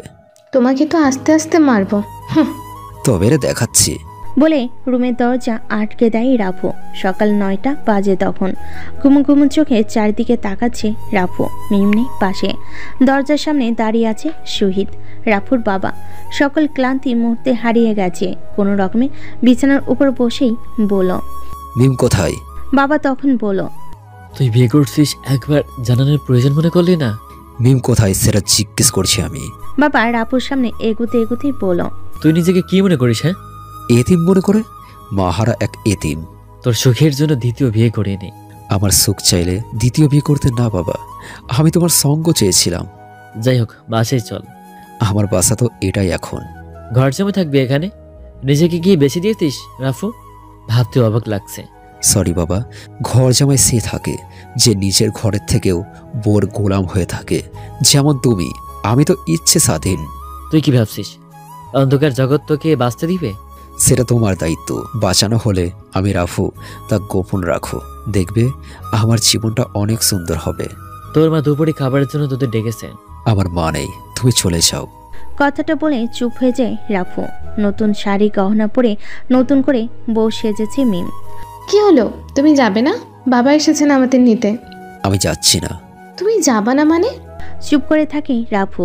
তখন বাবা বলল, মা আমি বলছি ওর যেদিও আটকে আছে। বাবা কি বলছেন? যা শুনতে পাচ্ছ তাই। আচ্ছা, তোমার যেতে হবে না, আমি বাবার সাথে যাচ্ছি। রাফু দ্বিতীয় কথা বলল না। মিমকে যেতেও বাধাও দেয়নি। দেখে আসুক নরক। বাসার নিচেই কালো রঙের 4-5টা গাড়ি, একই রকম গাড়ি, এক মডেলের, এক নাম্বার প্লেট। রাফুর বাবা মুচকি হেসে বলল, মা এটা নিরাপত্তার জন্য। মিম বুঝতে পারেনি এখনো রাফুর বাবা কত বড় গ্যাংস্টার। তার বিপদে প্রতি পদে পদে গাড়ি চলছে। একটি গাড়ির সামনে পিছে করছে। হঠাৎ করে কালো রঙের বাইক তাদের পাশে তাল মিলিয়ে চলছে। কালো কাপড়ে মুখ বাঁধা, সানগ্লাস চোখে, পিঠে বাঁধা দুটো তলোয়ার। রাফুর বাবা বলল, আমার ছেলেটা তোমাকে সত্যি খুব ভালোবাসে, সঙ্গ দিও সবসময়। মিম আশ্বাস দেয় তার বাবাকে কখনো ছেড়ে যাবে না রাফুকে। সামনে উঁচু দেওয়ালে বাঁধানো একটি বাড়ি, চারপাশে নিস্তব্ধ হাতে অস্ত্র নিয়ে দাঁড়িয়ে আছে কয়েকশো গার্ড। মিম ঘাবড়ে আছে। রাফুর বাবা বলল, নিরাপত্তা মা, কখন কি হয়ে যায় কে জানে, তাই একটু। মিমের মুখে কথা নেই, চুপচাপ বসে আছে। বাড়ির ভিতরে গাড়ি প্রবেশ করতে চমকে ওঠে মিম। বাড়ির সামনে খালি জায়গায় ছোট্ট ফুলের বাগানে কত সুন্দর করে সাজানো। পাশে কালো বাইকটা এসে ঢুকলো বাসার ভিতরে। মিম বলল, বাবা এই বাইকটা তো তখন ছিল না। বাইকটা স্পেশাল কালার। স্পেশাল কি? তুমি নিজেই দেখে নাও বলে গাড়ি থেকে বের হয় মিম। বাসার সবাই বাহিরে চলে আসছে। রাফুর সৎমা, বাবার দ্বিতীয় বইয়ের ছোট মেয়ে আরিফা আর বড় ছেলে আব্দুল্লাহ। আব্দুল্লাহকে বন্ধু ভেবে সে তাকে কখনোই ভাই ভাবেনি রাফু। সৎমা সবার সামনে, তার হাসি দেখলেও শরীর জলে রাফুর। মিম তাকিয়ে আছে কালো বাইকের দিকে। কে এই স্পেশাল মানুষ? কালো কাপড়ে বাঁধা, মুখ খুলেনি, তড়িঘড়ি করে বাসার ভিতর প্রবেশ করে। বাবা মানুষটাকে এমন অদ্ভুতভাবে সেজেছে, তার উপর বাসার ভেতর ঢুকে যাচ্ছে। তুমি ভুল ভাবছো মা, ওর রাগ ওর জেদ সহ্য করবে কিভাবে সেটাই ভাবছে। মানে? মিমের মাথায় কিছু ঢুকছে না। রাফুর বাবা বলল, ছেলেটা আজ 12 বছর পর এই বাসে ঢুকছে শুধু তোমার জন্য। ধন্যবাদ মা। আর ছেলেটা আর কেউ না, রাফু নিচেই। মিমের কাছে সবকিছু গোলমেলে লাগছে, তবুও নতুন বউ হিসেবে কিছু বলতে পারছে না। বাড়ির সকল মানুষের আজ নতুন উৎসবে মেতেছে। মিমকে নিয়ে ব্যস্ত সবাই। এর মধ্যে রাফু এসে বলল, দেখুন আন্টি, আমি এখানে থাকতে আসিনি। মিমের শখ হয়েছে, আমার বাবার নিয়ন্ত্রণ গ্রহণ করে এসেছে বলে এসেছি। রাফুর সৎমায়ের মন কালো হয়ে গেছে। আনমনে বলল, 12 বছর পর এলে একটু তোমার যত্ন নিয়ে দিও। আমি মায়ের জায়গা নিতে পারবো না, কিন্তু তুমি যে আমাকে আন্টি ডাকলে সেই অধিকারে দিও একটু। নতুন বউকে নিয়ে এসেছো। রাফুর দ্বিতীয় কথা বলার সুযোগ নেই। রুমে ফিরে যাচ্ছে রাফু। মিম বলল, মা আমি একটু রুমটা দেখে আসি। আচ্ছা যাও। রাফুর সৎমা হলো রাফুকে নিজের ছেলের মতোই ভাবছে, কিন্তু রাফি তাদের অবহেলা করছে। মিম রাফুর রুমে প্রবেশ করে স্তব্ধ। দেওয়ালের চারপাশে রাফুর মায়ের ছবি টাঙ্গানো। মন খারাপ করে আছে রাফু। মিম পাশে বসে রাফুর। রাফু তখন বলে, আমার মা খুন হয়েছিল। শক্ত করে রাফুর কাঁধ চেপে ধরে মিম। হঠাৎ বাহিরে গোলাগুলির শব্দ। হামলা হয়েছে। চারিদিকে হইচই বেঁধে গেছে। ধাই ধাই করে বুলেটের আঘাতে বাঁধ ভেঙে যাচ্ছে। শহীদ হাসানের বাড়ির গার্ডগুলো মাটিতে লুটিয়ে পড়েছে একে একে। মিমকে নিয়ে রুমের মাঝে চলে আসে রাফু। আব্দুল্লাহ তার মায়ের সাথে দাঁড়িয়ে। মিমকে ওর মায়ের সাথে যেতে বলে রুমের মূল দেওয়ালে ঝোলানো রাফুর মায়ের ছবি সরাতেই একটা গোলাকার সুইচ বেরিয়ে আসে। অবাক হয়ে তাকিয়ে আছে আব্দুল্লাহ। সে নিজেও জানে না এখানে কি ছিল। পিনকোড দিতেই কচকচ শব্দ করে পিছন থেকে দোতলার ওঠার সিঁড়িটার উপর উঠে যায়। ভেতর থেকে বেরিয়ে আসে গুপ্তঘর। ঘরের সকল মেয়ে সদস্যদের ভিতরে পাঠানো হয়। সোফা সেটের নিচে সব অস্ত্র রাখা। আব্দুল্লাহ একটা স্নেপার নেই, রাপুর হাতে দেয় একটা। দোতলায় উঠে তাক করে দূর নিশানায়। অন্ধকার জগতের ছায়া আবার পড়েছে ওর দেহে। বাসার সামনের ভাগ থেকে হামলা করেছে তারা। প্ল্যান করার দুর্বল বোঝা যাচ্ছে। এতক্ষণে শহীদ হাসানের গ্যাংয়ের সদস্যদের খবর হয়ে গেছে হামলা হয়েছে বসের বাসায়। ছুটে আসছে তারা। রাফু আব্দুল্লাহকে বলল, আমাকে কভার করিস। আমি নামলাম বলে স্নাইপার রেখে একটা সাব মেশিন গান হাতে নিয়ে বেরিয়ে পড়ে। সামনে যা আসছে তছনছ করে ফেলছে। পেছনে আব্দুল্লাহ স্নাইপার দিয়ে কভার করে রাখছে রাফুকে। হঠাৎ রাফুর মাথায় পিস্তল ঠেকিয়ে ধরে রাফুর দলের গার্ড একজন। হতবাক হয়ে যায় রাফু। সে গার্ড বলে, এতদিন তোর অপেক্ষায় ছিলাম। আব্দুল্লাহ গার্ডের দিকে স্নাইপারের নিশানা তাক করতে হাতের ইশারায় ওকে থামিয়ে দিল রাফু। গার্ড মোবাইল বের করে কাউকে ফোন করে বলল, বস, রাফুর মাথায় পিস্তল ঠেকিয়ে আছে, কত দিবেন ওর মাথার মূল্য? রাফু হাসছে। নিজের মাথায় মূল্য নির্ধারণ করতে গিয়ে ভুলে গেছে সে কার মাথার দিকে পিস্তল তাক করিয়ে রাখছে। হাতের ইশারায় স্নাইপারের 4 ইঞ্চি বুলেটে থেতলিয়ে গেছে গার্ডের মাথা। রক্তে মেখে গেছে রাফুর মুখ। ফোনটা হাতে নিয়ে রাফুকে বলল, রাফু বলছি, আমার মূল্য শুধু আমাকে দিই মেটানো যাবে। তুই কোন দেশের আলুবে? ফোনের ওপাশ থেকে উত্তর আসে না। একটানে পানি গ্লাস শেষ করার শব্দ আসে। রাফু আবারও বলল, আমার পরিবারের দিকে দ্বিতীয়বার যদি চোখ তুলে তাকিয়েছিস না, তোর চোখ তুলে তোর পিছনে ঢুকিয়ে দেব। মনে রাখিস, এ পরিবারের দুটো মাল পয়দা করে রাখছে শহীদ, তোদের মতো ছুনাপুটি দেখে নেবার জন্য। বলেই ফোন ডিসকানেক্ট হয়ে যায়। রাফুর দলের লোকগুলো ঘেরাও করে ফেলে তাদের। গোলাগুলি তখন বন্ধ। রাফুর বাবা উত্তেজিত কণ্ঠে বলছিল, কার এত বড় সাহস আমার পরিবারের উপর হামলা করে? কার সাহস? মিম ঘাবড়ে আছে। বেসিনে মুখটা ধুয়ে নেয় রাফু। মিমের হাতটা শক্ত করে ধরে আছে আব্দুল্লার মা। মিম, এদিকে এসো, ডাক দেয় রাফু। মিমের পাশে এসে দাঁড়াতেই রাফু বলল, দ্য ব্ল্যাক ড্রাগন পরিবার প্রতিষ্ঠাতা শহীদ আমার জন্মদাতা মিসেস শহীদ, তার পরিবার। দেওয়ালের ঝুলানো মায়ের ছবি দেখছো না? আমার গর্ভধারিণী মা, তাকে খুন করা হয়েছে। তা তো বলছিলাম তোমাকে, আজ সবার সামনে কথাটা বলি। রাফু এসব কেন? রাফুর কথার মাঝে ওর বাবা বলে ওঠে, সত্যিটা ওকে জানতে হবে। ওর সাথে বাকি জীবনটা যে কাটানো বাকি। তোমার মতো বউয়ের আসলে মুখ লুকিয়ে থাকার ছেলে নয় আমি। রাফু, কি বলছো এসব? চুপ করুন আন্টি, সত্যিটা আপনিও জানেন না, জানতে হবে আপনাদের। মনে আছে আন্টি, আপনার বাবা এক দুর্ঘটনায় মারা যায়। সেটা মিস্টার শহীদের গাড়ি ছিল, যেটা আপনার 2 ভাই বুঝতে পেরেছিল। তারা হামলা করে মিস্টার শহীদের ওপরে। দুর্ভাগ্যবশত তার সাথে আমার মাও ছিল।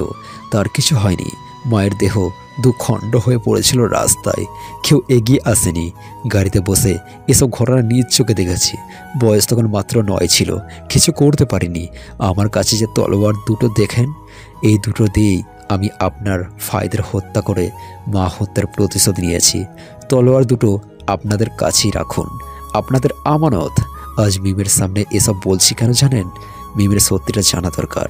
দ্বিতীয়বার এই নরকে আসার নাম যেন মুখে না আসে, তার জন্য আমি এই জগতের বাইরে চলে আসছি। শুধু মিমের জন্য এই বাসায় এসেছি। আল্লাহ হাফেজ। চলো মিম।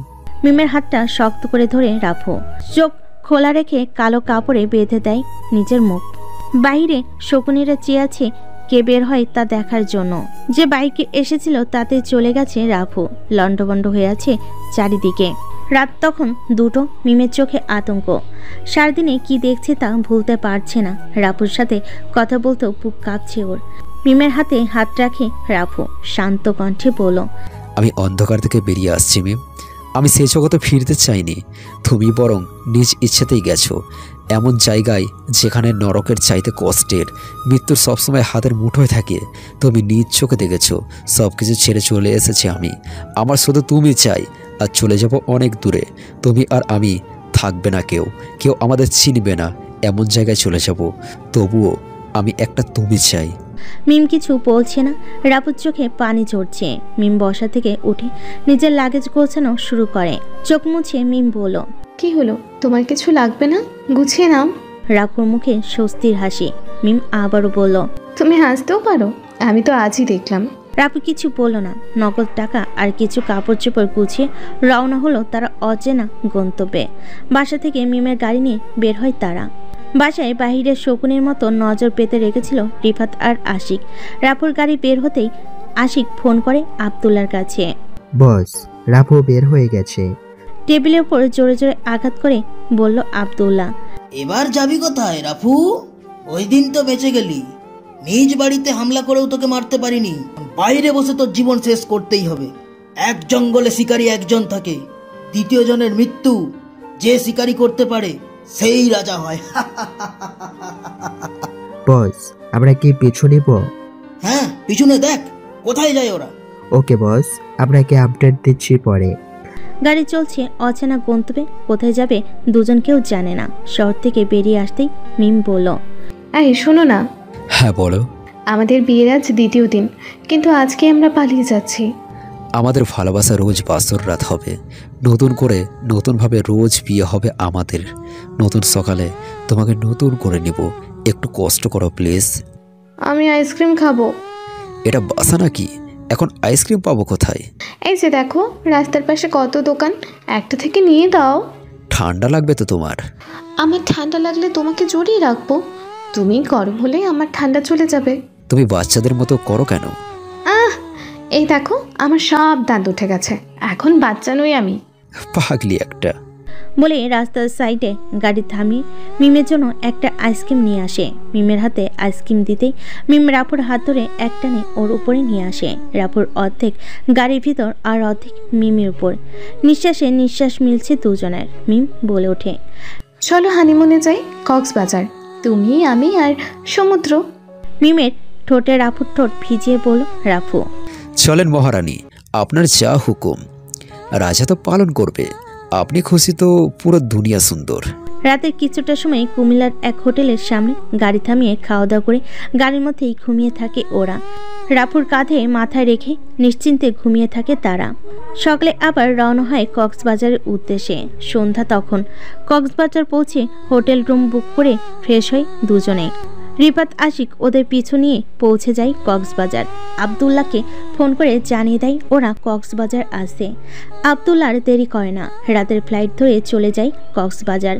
সমুদ্রের তীরে লোকজন কমছে ধীরে ধীরে।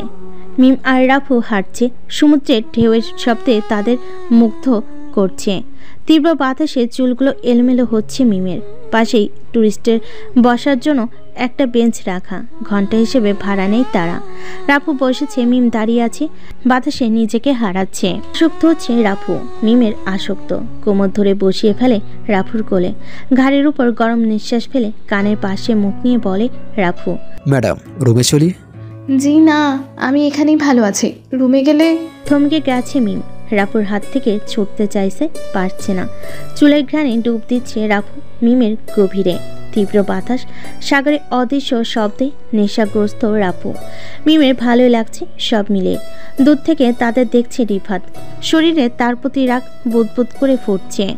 হাতে ছুরিটা শক্ত করে ধরে বলছে, আশিক, মন চাচ্ছে ওকে এক্ষুনি শেষ করে ফেলি। ভাই শান্ত হন, আব্দুল্লাহ ভাই আসুক, তারপর না হয় খুনটা আপনি করলেন, দোষটা আব্দুল্লাহর উপর চাপিয়ে দেবেন। হ্যাঁ এটা ঠিক, সাপও মরলো, লাঠিও ভাঙলো না। এটা ভেবে ফিরে আসে রিফাত আর আশিক। মিমকে কাছে টেনে নিয়েছে রাফু। নিস্তব্ধ সমুদ্রের দিকে কেউ নেই ওদের বিরক্ত করার জন্য।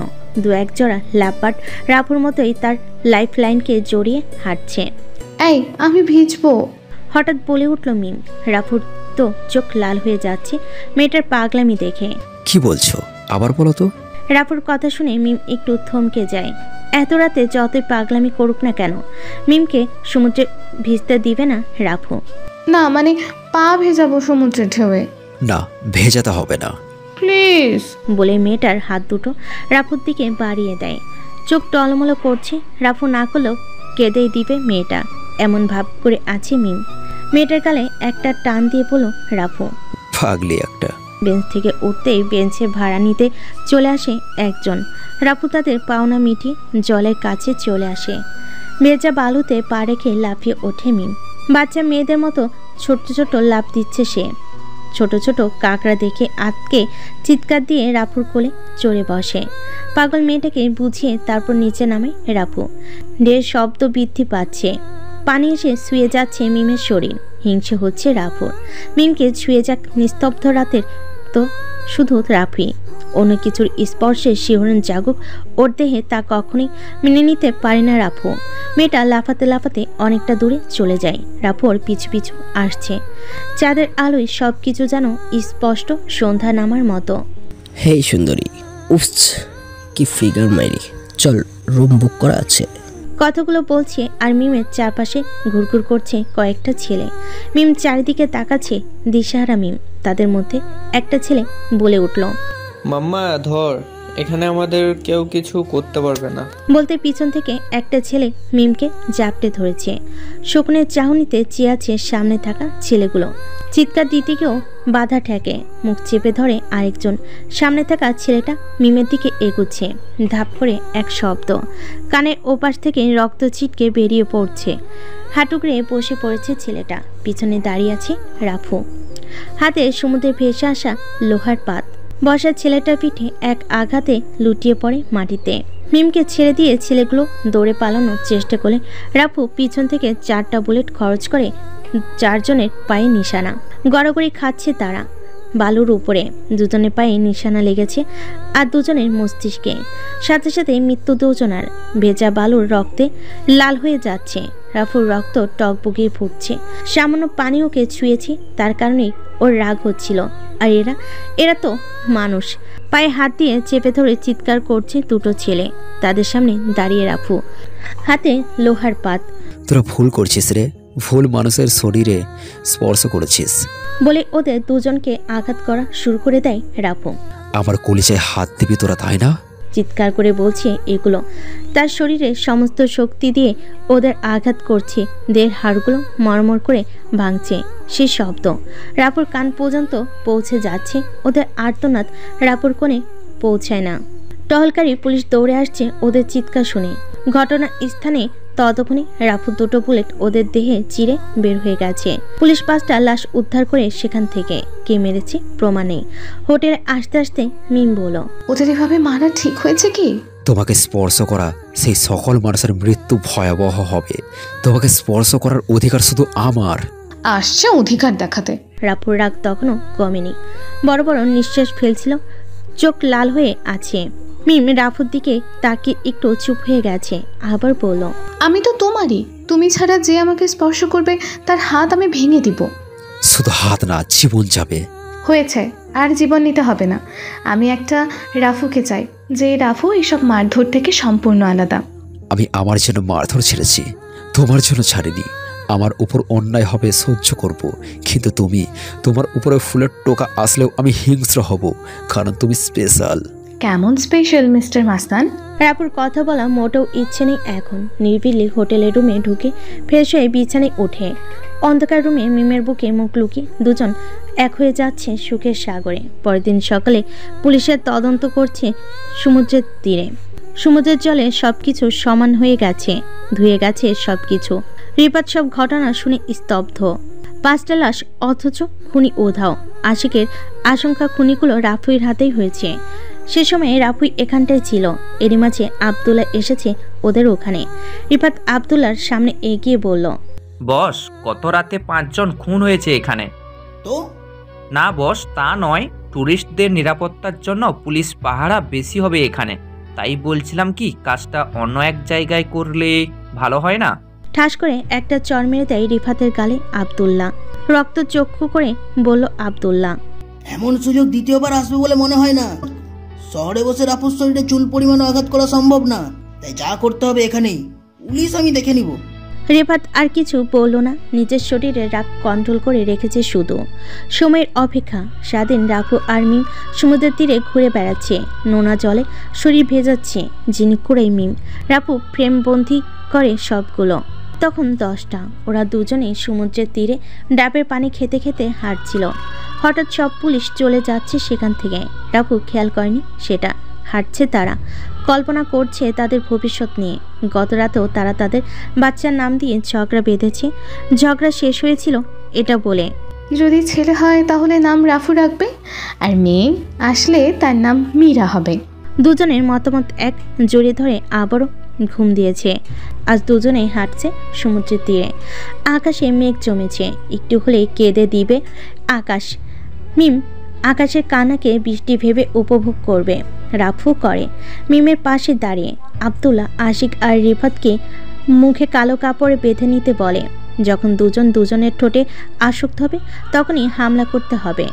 আশিকের পিছনে আয়রন রড, আশিকের কাজ শুধু রাফুর মাথায় আঘাত করে তাকে অবচেতন করা। বাকি কাজটা রিফাতের কাছে ছুরি আর আব্দুল্লার কাছে রাফুর ফেভারিট 9mm পিস্তলটা। রাত 10টা একটু বেশি, ডাবের জলে তৃষ্ণা মিটছে না রাফুর। মিমের মাথার পিছনে হাত রেখে টেনে নেয় রাফুর কাছে। দুজনের চোখে অতৃপ্ত তৃষ্ণা। কোমল ঠোঁটে এক হতেই আশিকের হাতে থাকা আয়রন রডের আঘাতে বসে পড়ে রাফু। মাথা ফেটে রক্ত ঝরছে। ঘুরিয়ে আরেকটা আঘাত চেয়ে আছে রাফু তাদের চেহারার দিকে। কালো অন্ধকার ছায়ার মতো লাগছে। মিম রাফুকে ধরতেই আশিক মিমকেও আঘাত করে। এক আঘাত বালিতে লুটিয়ে পড়তেই কোনো রকম উঠে দাঁড়ে আশিকের গলা টিপে ধরে। জিহ্বা বাহির করে ফেলে আশিক। রিফাতের কাছে থাকা ছুরিটা রাফুর ডান বুকে পুষিয়ে দেয়। মা করে চিৎকার করে রাফু। সমস্ত পৃথিবী অন্ধকার। গভীর ক্ষতের সৃষ্টি হয় বুকের ডান পাশে। ছুরিটা রাফুর হাতে নিয়ে অন্ধকারে চালিয়ে দেয়। আঘাত করে আব্দুল্লার হাতে। চিনচিনিয়ে রক্ত ঝরছে ওর হাত থেকে। তবুও দাঁড়িয়ে রাফু। সবশেষে আব্দুল্লাহ রাফুর বুকের ডান পাশে তার পিস্তলের একটি বুলেট বুক চিরে ঢুকে যায়। লুটিয়ে পড়ে সমুদ্রের তীরে। সবকিছু নিস্তব্ধ। মিমের জ্ঞান নেই। অতিরিক্ত রক্তক্ষরণের জ্ঞান হারিয়েছে। রাফু তাকিয়ে আছে আকাশের দিকে। সমুদ্রের ঢেউ বারবার এসে শরীরে জড়িয়ে যাচ্ছে। নিশ্চুপ হয়ে গেছে। আব্দুল্লাহ ওদের নিয়ে একটু দূরে যেতেই ধাই ধাই করে আরো দুটো শব্দ হয়। রিফাতের রক্তাক্ত দেহ লুটিয়ে পড়ে বালুতে। আশিক হতবাক হয়ে তাকিয়ে আছে। আব্দুল্লাহ বলল, শালা আমাকে ব্ল্যাকমেল করার জন্য ভিডিও করে বলে রিফাতের সাথে বোতামের মতো লুকানো ক্যামেরাটা বের করে নেয় আব্দুল্লাহ। আশিক তবদা খেয়ে দাঁড়িয়ে আছে। আব্দুল্লাহ আবার বলে, যখন ভিডিও রেকর্ড হচ্ছিল তখন সবুজ রঙের বাতি সিগন্যাল দিচ্ছিল, আর তাতেই আমার মাথার বাল্ব জ্বলে ওঠা। বিশ্বাসঘাতক। আশিক ভাবতে পারেনি রিফাতের মনে এই বুদ্ধি চলছিল। আব্দুল্লাহ দ্বিতীয়বার আবার বলে, আশিক, রিফাতের লাশ গুম করে ফেল। তোর অ্যাকাউন্টে পর্যাপ্ত পরিমাণে মাল পেয়ে যাবি। শুধু গ্যাংয়ের মধ্যে কথাটা ছড়িয়ে দিবি যে এক অ্যাক্সিডেন্টে রিফাতের হাত কেটে গেছে, আর ওই অ্যাক্সিডেন্টের পর রিফাতকে আর খুঁজে পাওয়া যাচ্ছে না। ব্যাস এতটুকুই। ওকে বস, আপনি যা বলবেন তাই হবে। চলে যায় আব্দুল্লাহ। আশিক রিফাতের লাশের পেট কেটে ফেলে ওর হাতের ছুরি দিয়ে। বালি ভর্তি করে কোমরে বেল্ট খুলে শক্ত করে বেঁধে সাগরের গভীরে নিয়ে ফেলে দেয়। নিখোঁজ রিফাত। ফোন করে কয়েকজনকে খবর ছড়িয়ে দেয় আশিক। সাথে আব্দুল্লাহ শিখানো কথাগুলো। সমুদ্রের তীরে মিম রাফুকে ঘায়েল অবস্থায় পড়ে থাকতে দেখে ওদের হাসপাতালে নিয়ে যায় কয়েকজন টুরিস্ট। কক্সবাজার ওদের চিকিৎসা দিতে না পারে লাইফ সাপোর্টে ঢাকা নিয়ে আসা হয়। অচেনা দুজন কেউ নেই তাদের সাথে। কত খরচ লাগবে তাদের চিকিৎসায় কেউ জানে না। ডক্টররা কেউ এগিয়ে আসছে না তাদের দিকে। একজন নার্স চিনতে পারে রাফুকে, যে রাফুর গ্যাং মেম্বারদের একজন। যে কোনো সময় ঘায়েল অবস্থায় তাকে নেওয়া হয় গোপন আস্থানায়। চুপি চুপি ফোন করে সে শাহিদ হাসানের কাছে। একদম ক্রিটিক্যাল অবস্থা রাফুর। নিশ্বাস চলছিল কোনো রকম কথা না ঘুরিয়ে সরাসরি সব কিছু বলে। অস্থিরতা শুরু হয় শহীদ হাসানের মনে। কাউকে কিছু না জেনে চুপি চুপি চলে আসে হাসপাতালে। রাফুর মুখে অক্সিজেন লাগানো। নিঃশ্বাস নিতেও কষ্ট হচ্ছে। ডাক্তারি সকল রিপোর্টে সাইন করে শহীদ হাসান। পুলিশ তদন্তের জন্য আসলে শহীদ হাসানকে এখানে থেকে সামাল দিতে চলে যায় তারা। কে আহত হয়েছে তার জানার বিন্দুমাত্র আগ্রহ দেখায়নি তারা। রাফুর অপারেশন চলছে। মিমের অবস্থাও ততটাই দুর্বল। মাথায় আঘাত করে রক্ত জমেছে সেখানে। অপারেশন করলেও কমে যাওয়ার সম্ভাবনা 80%। দুজনে অপারেশন চলছে দুটো রুমে। শহীদ হাসান পাগলের মতো ছুটছে এদিক সেদিক। 18 ঘন্টা অপারেশন হয় রাফুর। এ যাত্রায় বেঁচে গেছে রাফু, কিন্তু সুস্থ হতে কমপক্ষে 6 মাস সময় লাগবে। এতদিন হাসপাতালে ভর্তি হয়ে থাকতে হবে তাকে। মিমের অপারেশন হয়েছে, ডাক্তাররা কিছু বলতে পারছে না ওর অবস্থা। লাইফ সাপোর্টে রাখা হয়েছে মিমকে। বাচ্চা মরা এখন মিমের কাছে। সৃষ্টিকর্তা মিমের ভাগ্যে যা লিখে রেখেছেন তাই হবে। শাহিদ হাসান গোপনে রাফু দেখাশোনার জন্য গ্যাংয়ের স্পেশাল একটা টিম তৈরি করে। সাধন নার্স ওয়ার্ড বয় হিসেবে হাসপাতালে ঘোরাফেরা করে রাফুর নিরাপত্তার জন্য। রাফুর জ্ঞান ফিরে হাঁটতে চলতে পারে না ও। বুকের ভিতর অসহ্য যন্ত্রণায় জ্ঞান হারায় বারবার। রাফুর তখন জ্ঞান ছিল। শাহিদ হাসান রাফুর সামনে দাঁড়িয়ে। কঠিন মানুষদের চোখে জল থই থই করছে। রাফু বলল, গ্যাংয়ের কেউ আমার সাথে বিশ্বাসঘাতকতা করেছে। আমি স্পষ্ট তার শরীরে ব্ল্যাক ড্রাগনের নিশানা দেখেছি। আঘাত করেছি তার শরীরে। তুই কি দেখেছিস তাদের? না, তাদের মুখে কালো কাপড়ে বাঁধা ছিল। কাউকে সন্দেহ করছিস? আমি কাউকে বিশ্বাস করি না, কিন্তু কারা এরা? তাহলে কিভাবে বের করবি তাদের? আমি নয়, তুমি খোঁজ নাও। আমার উপরে যেদিন হামলা হয় সেদিনের আশেপাশে কেউ আহত হয়েছে কিনা। শহীদ হাসান থমকে যায়, কিছু না বলে রাফুর সামনে থেকে বের হতে হতে বলছিল, আমি দেখব। শহীদ হাসানের চেহারায় পিছনের ছাপ, কেন জানি মনে হচ্ছে তার আপন কাউকে হারাতে চলেছে। বাসায় দ্রুত চলে আসে শহীদ হাসান। আবদুল্লার শরীরে প্রচণ্ড জ্বর, হাতে বড়সড় ব্যান্ডেজ লাগানো। শহীদ হাসান আবদুল্লার সামনে এসে বলল, কাজটা কেন করলি তুই? ও তোর ভাই হয়, তুইও আমার ছেলে। এখন আমি কাকে বাঁচাই নাকি নিজেই মরে চাই? রাফু কি বেঁচে আছে? আটকে ওঠে আবদুল্লাহ। তোর কথা রাফু জানবে না, কিন্তু তুই যদি দ্বিতীয়বার রাফুর উপরে হামলা করিস তাহলে ভুলে যাব আমি তুই আমার ছেলে। শহীদ হাসান নরম কণ্ঠে বলল, রাপুর শরীরে ততটুকু শক্তি নেই। একদিন, দুদিন, 7 দিনে পুরো 3 মাস কেটে যায় রাপুর। মিমের চোখ খোলে না, নিশ্চিন্তে ঘুমিয়ে আছে সে। টোল পড়া গালটা শুকিয়ে গেছে তার। রাপুর চোখের জল পড়তে পড়তে কালো আবরণ সৃষ্টি হয়েছে। এরই মাঝে গ্যাংয়ের মধ্যে রিফাতের নিখোঁজ পাবার সংবাদ ছড়িয়ে গেছে। রাপুর কান পর্যন্ত পৌঁছেছে কথাটি। সে শুধু অপেক্ষা করছে সুস্থ হবার। মিমের কানে কানে রোজ বলতো রাফু, তোমার চোখ খোলার আগে সেই সব মানুষের এমন নিকৃষ্ট মৃত্যু দেব যেন পৃথিবীর সমস্ত মানুষ তাদের লাশ দেখে আতকে উঠছে। প্রার্থনা করবে এমন মৃত্যু যেন তাদের না হয়। যতটা ভয়ানক মৃত্যু হয় তার চেয়ে বেশি ভয়ানক মৃত্যু দেব তাদের। নিঃশব্দে শুনে যায় মিম। অবচেতন হয়ে পড়ে আছে, চোখ মেলছে না, কানে শুনছে না কিনা তাও অজানা। মিমের লম্বা চুলগুলো কেটে ফেলেছে। রাপু হাত দিয়ে এলোমেলো চুলগুলো আর ঠিক করে দিচ্ছে না, শুধু অপেক্ষা। সুস্থ হতে রাপুর আত্মগোপনে রিফাতের বাসায় খোঁজ। রিফাতের খোঁজ শুনেছে রিফাতের ছোট ভাই ভার্সিটিতে পড়ে, কিন্তু কে তার ভাই সেটাই জানা ছিল না। রাপুর পরিচয় গোপন করে ভার্সিটির অ্যাডমিশন নিয়ে চলতে থাকে সময়। একসময় বৃষ্টি থামে, মায়ের কবরের পাশে শুয়ে আছে রাফু। পাশেই আরেকটি নতুন কবর সাইমার। হতাশ রাফু, কিভাবে তাদের বের করবে সেটাই ভাবনার বিষয়। হঠাৎ রাফুর মোবাইলে একটা ফোন আসে, সিম কোম্পানির অফিসিয়াল নাম্বার থেকে। চমকে উঠে দাঁড়ায় রাফু। বাসে এসে জামাকাপড় চেঞ্জ করে চলে যায় সিম কোম্পানির অফিসে। রিফাত যে সিম ব্যবহার করে সেই সিম অফিসে একজন কর্মকর্তার কাছে এসে কিছু টাকা রাখে টেবিলের উপর আর বলে, স্যার, আমার একটা সিমের মালিকের খোঁজ করতে হবে, যদি সাহায্য করতেন। সেই কর্মকর্তা নরম কণ্ঠে জবাব দিল, দুঃখিত স্যার, আমরা গ্রাহককে নিজস্ব তথ্য প্রকাশ করতে পারি না। অনুগ্রহ করে একটু দেখেন, খুব জরুরি ছিল। নরম কণ্ঠে কর্মকর্তা আবারও জবাব দিল, সরি স্যার বলে রাফু সে কর্মকর্তার চেয়ারে লাথি মারে। ছিটকে পড়ে চেয়ার থেকে সে। ঘাড়ে হাত রেখে একটু বাঁকিয়ে বলতে লাগলো রাফু, সালা তোর কানে কি কথা যায় না? ভদ্রভাবে বলছি, শুনছিস না? দাঁড়া, সোজা হয়ে দাঁড়িয়ে টেবিলে আয়। অফিসের সকলে রাফুর দিকে তাকিয়ে আছে। একজন পুলিশকে ফোন করছে। রাপুর পিছনে গুজে রাখা পিস্তলটা টেবিলের উপর রাখতেই থরথর করে কাঁপতে শুরু করে সেখানকার কর্মকর্তারা। রাপু আবার বলে, আমার কাজ করে দিবি নাকি জীবন থেকে হাত ধুয়ে ফেলবি? সরি স্যার, আমি দেখছি। কর্মকর্তাটা চেয়ার টেনে রাপুর সামনে এনে বলে, বসেন স্যার, আমি কাজটা করে দিচ্ছি।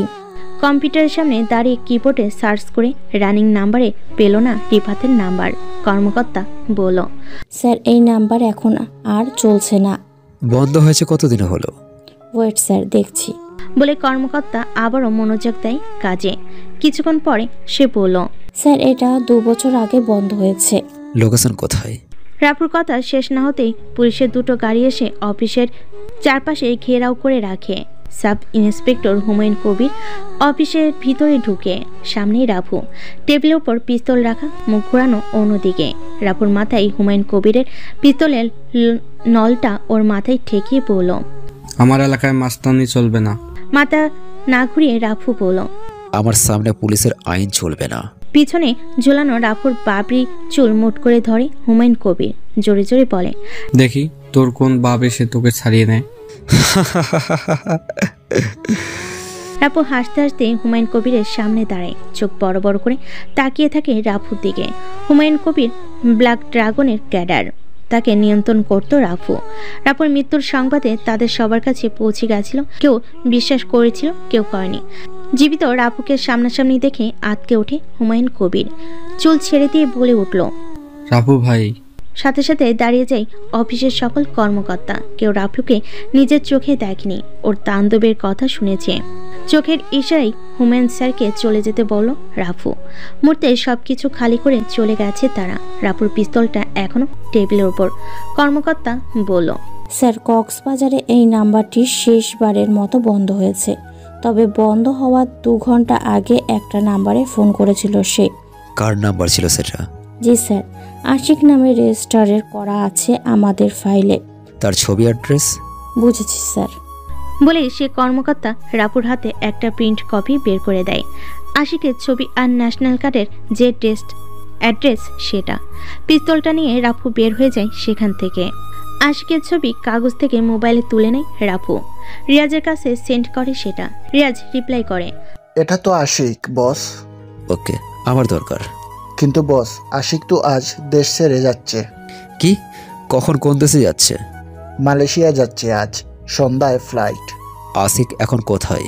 গুলশানের 13 নম্বর সেক্টরে আছে বস। ওকে বলে ফোন রাখে রাফু। রিয়াজ ব্ল্যাক ড্রাগনের 4র্থ কন্ট্রোলার। 1000 ক্যাডেট ওর আওতায় কাজ করে।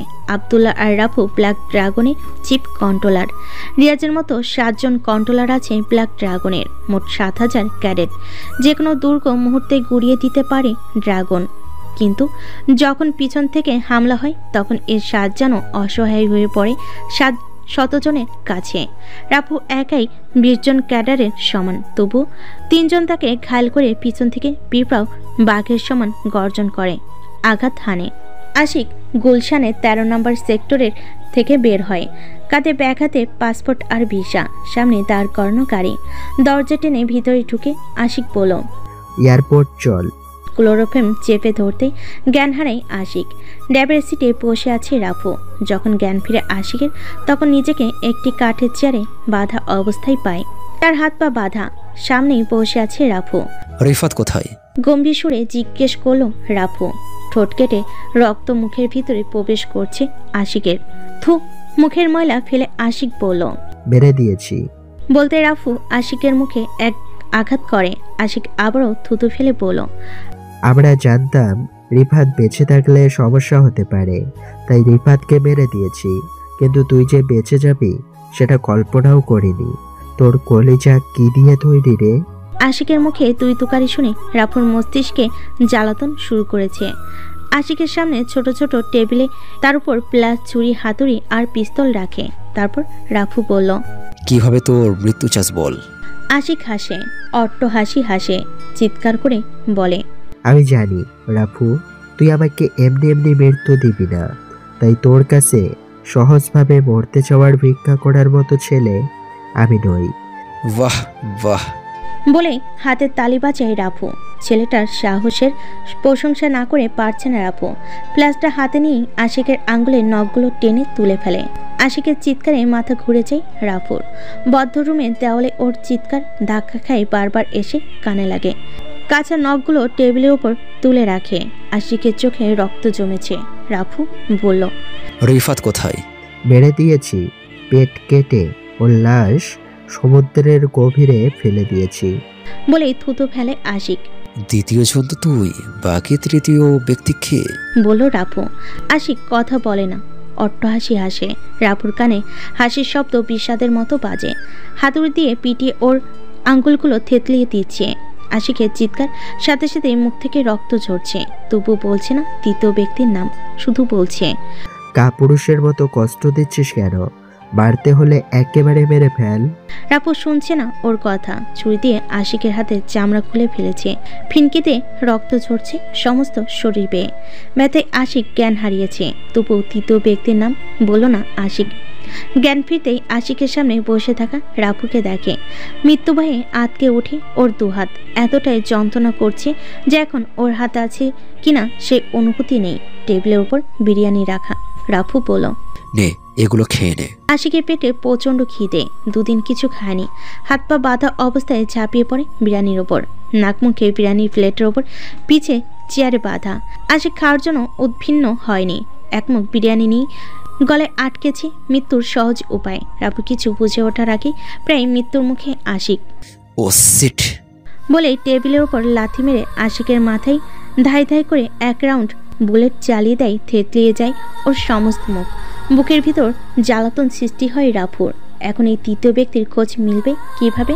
আশিকের সাথে মোবাইল নেই, শুধু ব্যাংককে কিছু কাগজ রাখা আর একটি পেন ড্রাইভ। ব্যাংকের কাগজে হাত না দিয়ে পেন ড্রাইভ নিয়ে চলে আসে রাফু। বাসায় ফিরে পেন ড্রাইভ ওপেন করার জন্য ল্যাপটপে লাগাতেই পাসওয়ার্ড যাচ্ছে। মহা ঝামেলা। কিন্তু আশিক তার পেন ড্রাইভে পাসওয়ার্ড দিয়ে রাখবে কেন, সেটাই প্রশ্ন জাগে। হঠাৎ রাফুর মনে হয় ব্যাংকের কাগজের সাথে এই পেন ড্রাইভের কিছু কানেকশন আছে নিশ্চয়ই। ফিরে যায় সেখানে, ব্যাংকের কাগজ ঘেটে দেখে আশিকের নামে 7 কোটি টাকা ট্রান্সফার হয়েছে অন্য কারোর অ্যাকাউন্ট থেকে। সালা এই সেই তৃতীয় ব্যক্তি। মাথায় হাতটাকে রাফু। তৃতীয় ব্যক্তির নিশানা তো পেয়েছে, কিন্তু কে সে? পেনড্রাইভ ওপেন করতে হবে। পাগল প্রায় রাফু, মাথা ঘুরছে ওর। প্রথমে ব্যাংকে যায় রাফু, খোঁজ নিয়ে দেখে সেই ব্যাংকের অ্যাকাউন্টের মালিককে আজহার উদ্দিন নামের একজন অবসরপ্রাপ্ত ব্যাংক কর্মকর্তা ছিলেন তিনি। সেখান থেকে তার বাসার ঠিকানা নিয়ে চলে যায় তার বাসায়। নিস্তব্ধ প্রায় তার বাসা। বাসার ভিতরে নিরিবিলি বসে আছে এক বয়স্ক মহিলা। তার কাছে যায় রাফু, জিজ্ঞেস করে, আজহার উদ্দিন কোথায়? মহিলাটি ভারী কণ্ঠে জবাব দেয়, আজহারউদ্দিনের মৃত্যু হয়েছে আজ 4 বছর। আরও কিছু খোঁজ নেই রাফু। তার কোনো ছেলে মেয়ে নেই। মৃত্যুর পরে আজহার উদ্দিনের ব্যাংক অ্যাকাউন্ট বন্ধ করে দেয়নি তার পরিবার। সেটার ফায়দা তুলেছে সেই তৃতীয় ব্যক্তি। রাফু ক্লান্তির নিঃশ্বাস ফেলে শেষ ভরসা এই পেন ড্রাইভ হাতে নিয়ে চলে যায় ব্ল্যাক ড্রাগনের সাইবার হ্যাকার গ্রুপের সবচেয়ে দক্ষ হ্যাকার শিমুলের কাছে। রাফুর শরীর থেকে ঘাম ঝরছে টপ টপ করে। এসির ভেতরেও ওর শরীর গরম হয়ে আছে। শিমুল বলল, বস কাজ হয়ে যাবে কিছু সময়ের মধ্যে, কিন্তু সমস্যা হয়েছে বস, এটা যে কোনো সময় ক্রাশ হয়ে যেতে পারে, তাই সময় নিয়ে করতে হবে। কত সময় লাগবে? এই ধরেন বস মিনিমাম 5 ঘন্টা। এত সময় কেন? এ সময় তো যে কোনো সরকারের ওয়েবসাইট হ্যাক করে ঘুমানো চাই। আসলে বস ওয়েবসাইট হ্যাক করা আর পাসওয়ার্ড হ্যাক করার মধ্যে পার্থক্য আছে বস। সব পাসওয়ার্ড এক হয় না। এই পেন ড্রাইভে এমনভাবে পাসওয়ার্ড সেট করা হয়েছে ভুল কেউ খুলতে চাইলে ক্রাশ হয়ে ভিতরের সব ফাইল মুছে যেতে পারে, তাই সতর্কতার সঙ্গে কাজ করতে হবে। আচ্ছা সময় নাও, হয়ে গেলে আমাকে জানাবে। আর এই ব্যাপারে যেন আমার বাবা আসলেও যেন তাকে না জানানো হয়। ওকে বস। রাফু চলে যায় সেখান থেকে। রুমে এসে ফ্রেশ হয়ে নেয়। অনলাইনে অর্ডার করেছিল কিছু খাবার, এসে গেছে এতক্ষণে। টেবিলের উপর রেখে পানির গ্লাসটা খালি করতে রাফুর ফোনে ফোন আসে। আব্দুল্লাহ ফোন করেছে। রিসিভ করতেই আব্দুল্লাহ বলল, রাফু, নাইট বাজারের গ্যাং আমাদের উপর হামলার পরিকল্পনা বাঁধছে। আমি ভাবছি রাতেই ওদের উপরে হামলা করে দেব। রাফু কোনো কথা বলল না। হাত ধুয়ে আব্দুল্লাহকে বলল, তুই সব ক্যাডারদের তৈরি কর, আমি আসছি কিছুক্ষণের মধ্যেই। ফোন রাখে রাফু। মুখ কালো কাপড়ে বেঁধে নেয় রাফু। অস্ত্র ফেলেছে, চালানো ভুলেনি। কালো বাইকের উপরে চড়ে বাতাসের গতিতে ছুটছে রাফু। উদ্দেশ্য ব্ল্যাক ড্রাগনের আস্তানা। 5000 ক্যাডার, 6 জন কন্ট্রোলার আর রাফু আব্দুল্লাহ। 2 জন হেলিকপ্টারে রিয়াজ আর তুহিন মেশিনগান নিয়ে তৈরি হলো। হামলা করতে হবে নাইট বাজারের আস্তানায়। ঘন্টার সময় হয়ে গেছে। রাফুর ক্যাডার টিম নাইট বাইরের আস্তানায় প্রধান গেটের সামনে দাঁড়িয়ে। আব্দুল্লাহ বাকিদের নিয়ে পিছন থেকে হামলা করলে নাইট বাজারের ক্যাডাররা পিছনে মনোযোগী হলে সামনে থেকে ধেয়ে ধেয়ে করে ধেয়ে যায়। রাফু ঢুকে যায়। চারিদিকে শুধু গোলা বারুদের শব্দ। দূর থেকে স্নাইপারের টিম কভার দিচ্ছে রাফুদের। চারিদিকে নিস্তব্ধ, লাশের বন্যা বয়ে গেছে সেখানে। মৃত্যু হয়েছে রাফুর শতাধিক ক্যাডারের। নিস্তব্ধতা ছেয়ে গেছে। সে সময় রাফুর মোবাইলে একটি SMS এসে হাজির। শিমুল পাঠিয়েছে ভিডিওটি। সে রাতের মিম আর রাফসানকে হত্যার চেষ্টার পর যখন ফিরছিল তারা 3 জন সেই সময়ের ভিডিও। আশিক রেকর্ড করেছিল তা। আব্দুল্লাহর হাতে পিস্তল দিয়ে রিফাতকে শুট করার ভিডিও। অবাক হয়ে তাকিয়ে আছে রাফু মোবাইলের দিকে। বাজ ভেঙে পড়েছে রাফুর জীবনে। আব্দুল্লাহ তাকে কখনো কল্পনা করেনি রাফু। সামনে দাঁড়িয়ে আছে আব্দুল্লাহ কয়েক কদম দূরে, হাতে মার্ক 40 নিয়ে আবিরের দিকে এগোচ্ছে। রাফু আব্দুল্লাহর দিকে তাকাতেই আবিরের আস্তানায় ঢুকে যায়। আবির শুধু একাই বেসে আছে সেখানে। আব্দুল্লাহ বলতে লাগলো, কিরে আবির, ছুঁচো ক্যাডারগুলো তো মিশে গেছে মাটিতে। এমন শক্তি দিয়ে আমাদের উপর হামলা করবি ভেবেছিস? করে হেসে রাফুর কান বরাবর আঘাত করে আব্দুল্লাহ। তব্দ খেয়ে শুয়ে পড়ে রাফু। আবির আর আব্দুল্লাহ রাফুকে একটি চেয়ারে বসিয়ে বেঁধে ফেলে। আব্দুল্লাহর চাল ছিল রাফুর মনোযোগ ঘুরানোর, তাই কথাগুলো বলে রাফুকে আঘাত করে। সামনে দাঁড়িয়ে আছে আব্দুল্লাহ। নিজের মাথায় চড় দিতে দিতে বলতে থাকে, চলো তোর কপাল ভালো, কি জিনিস মায়েরি তুই, আমার বাবাকেও মারলি তুই 14 বছর বয়সে। তোর বাবা তো আপন বাবা না রে রাফু। তুই যাদের তোর মায়ের হত্যার জন্য মেরেছিস সেখানে আমার বাবা ছিল একজন। ওর বাবা করুণা হিসাবে আমার মাকে বিয়ে করেছিল। আমি ভুলিনি রাফু। ওর সেদিন বাসায় এসে সত্যি বলার পরেও তোকে মেরে ফেলার ক্ষোভ জন্মায়। পারিনি তোকে সামনাসামনি মারতে। কক্সবাজারে সেদিন আমিই তোর উপরে হামলা করি, বেঁচে গেছিস। সালা আশিকও ধোকাবাজি করলো। সিয়ামকে যেদিন মেরেছি সেদিনই তোকে মারার জন্য ওকে পাঠিয়েছিলাম। তো কাজ হয় করা, ব্ল্যাকমেল করা শুরু করে দেয় সেও। এই যে আবিরকে দেখছিস, নাইট বাজার নামক কালো গ্যাং, এটার সৃষ্টিকারীও আমি। তোকে মারার জন্য সাইদ তোর বাবাকে বলেছিল আমি তোকে যদি মেরে ফেলি তাহলে সে আমাকে মেরে ফেলে আর তার সমস্ত সম্পত্তি দান করে যাবে। কোন সৃষ্টি করি নাইট বাজারকে। আজ তুই মরবি আর নাম হবে আবিরের। খুন হয়েছিস আবিরের হাতে। ভালো থাকিস ভাই। রাফু কথাগুলো শুনছে চেয়ারে বসে, কানে পাশ দিয়ে ফিনকি দিয়ে রক্ত ঝরছে। হাতের ফোনটা মাটিতে পড়ে গেছে রাফুর। ডিসকানেক্ট হয়েছে শহীদ হাসানের ফোন কল। শহীদ হাসান ফোনের ওপাশ থেকে আব্দুল্লার সব কথাই শুনেছে। ছুটে আসছে আবিরের আস্তানার দিকে। আবিরের দুপায়ে দুটো বুলেটের আঘাত করে আব্দুল্লাহ। লুটিয়ে পড়ে মাটিতে আবির। আবিরের বুকে টাইম বোম সেট করা অন করে আব্দুল্লাহ। 10 মিনিটে ফেটে যাবে বুম। সব কিছু মাটিতে মিশে যাবে। আব্দুল্লাহ ভয়ানক প্ল্যানিংয়ের কথা মিশে যাবে আবিরের সাথে।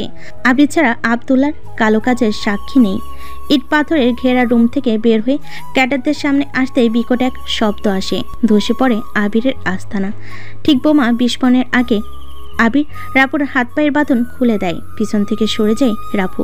মৃত্যু হয় শুধু আবিরের। মৃত্যুর আগে জীবনে একজনের উপকারে আসতে পারলো আবিরের আত্মা শান্তি পাবে, তা ভেবেই মুক্ত করে দেয় রাপুকে। হাঁপাতে হাঁপাতে এসে দাঁড়ায় শহীদ। সামনে আগুন জ্বলছে দাও দাও করে। চোখ বেয়ে জল গড়িয়ে পড়ছে শহীদ হাসানের। আব্দুল্লাহ শহীদ হাসানের সামনে এসে দাঁড়িয়ে মিথ্যা চোখের জল ফেলে বলতে লাগলো, বাবা আমি রাপুকে বাঁচাতে। ধাই ধাই করে দুটো শব্দ বুলেটের আঘাত ছেদ করে আব্দুল্লাহর মুখ আর বুকের এপাশ ওপাশ। শহীদ হাসান বলল, নাজাই সন্তানের চরিত্র ঠিক নাজাইজি হয়। হাসপাতালে মিমের চোখ খুলে চোখ বেয়ে জল গড়িয়ে পড়ছে। অচেনা কারণে মুখে কথা বলতে পারে না মিম, নয়তো চিৎকার করে বলতো আমার রাফু আজ ভালো নেই। 7 বছর পরে আরিফা তার কলেজের ট্রিপে কক্সবাজার আসে। 7 দিন ঘুরঘুর করে সমুদ্রের নোনা জলে গা এলিয়ে ভেসে বেড়ায় অচেনা মায়ে। দূর থেকে দাঁড়িয়ে আরিফার দিকে তাকিয়ে আছে আদি, আরিফার বয়ফ্রেন্ড। সন্ধ্যা নামতেই আরিফার কোমরে হাত টেকে হেঁটে চলছিল সাগর পাড়ে। ধূসর মেঘ আকাশে উড়ে বেড়াচ্ছে। সামনে দুজন প্রেমিক প্রেমিকা দাঁড়িয়ে আছে। ছোট ছোট আলোর ভেলা সাগরের ঢেউয়ের সাথে ছেড়ে দিচ্ছে। ছোট্ট একটা বাচ্চা তা দেখে হাতের তালি দিয়ে বলছে, আম্মু আম্মু কি সুন্দর না। হাসছে মেয়েটা, যেন মুক্ত ঝরছে হাসিতে। ছোট ছোট পা দুটো বালিতে ভিজছে। ছেলেটার পাশে দাঁড়িয়ে থাকা মেয়েটি বলল, আমিরা দুষ্টুমি করে না। আরিফা একটু ভালো করে তাকাই তাদের দিকে। সামনে আগাই, কাছে আসতেই চমকে ওঠে, রাফসান ভাইয়া, মিম ভাবি তোমরা?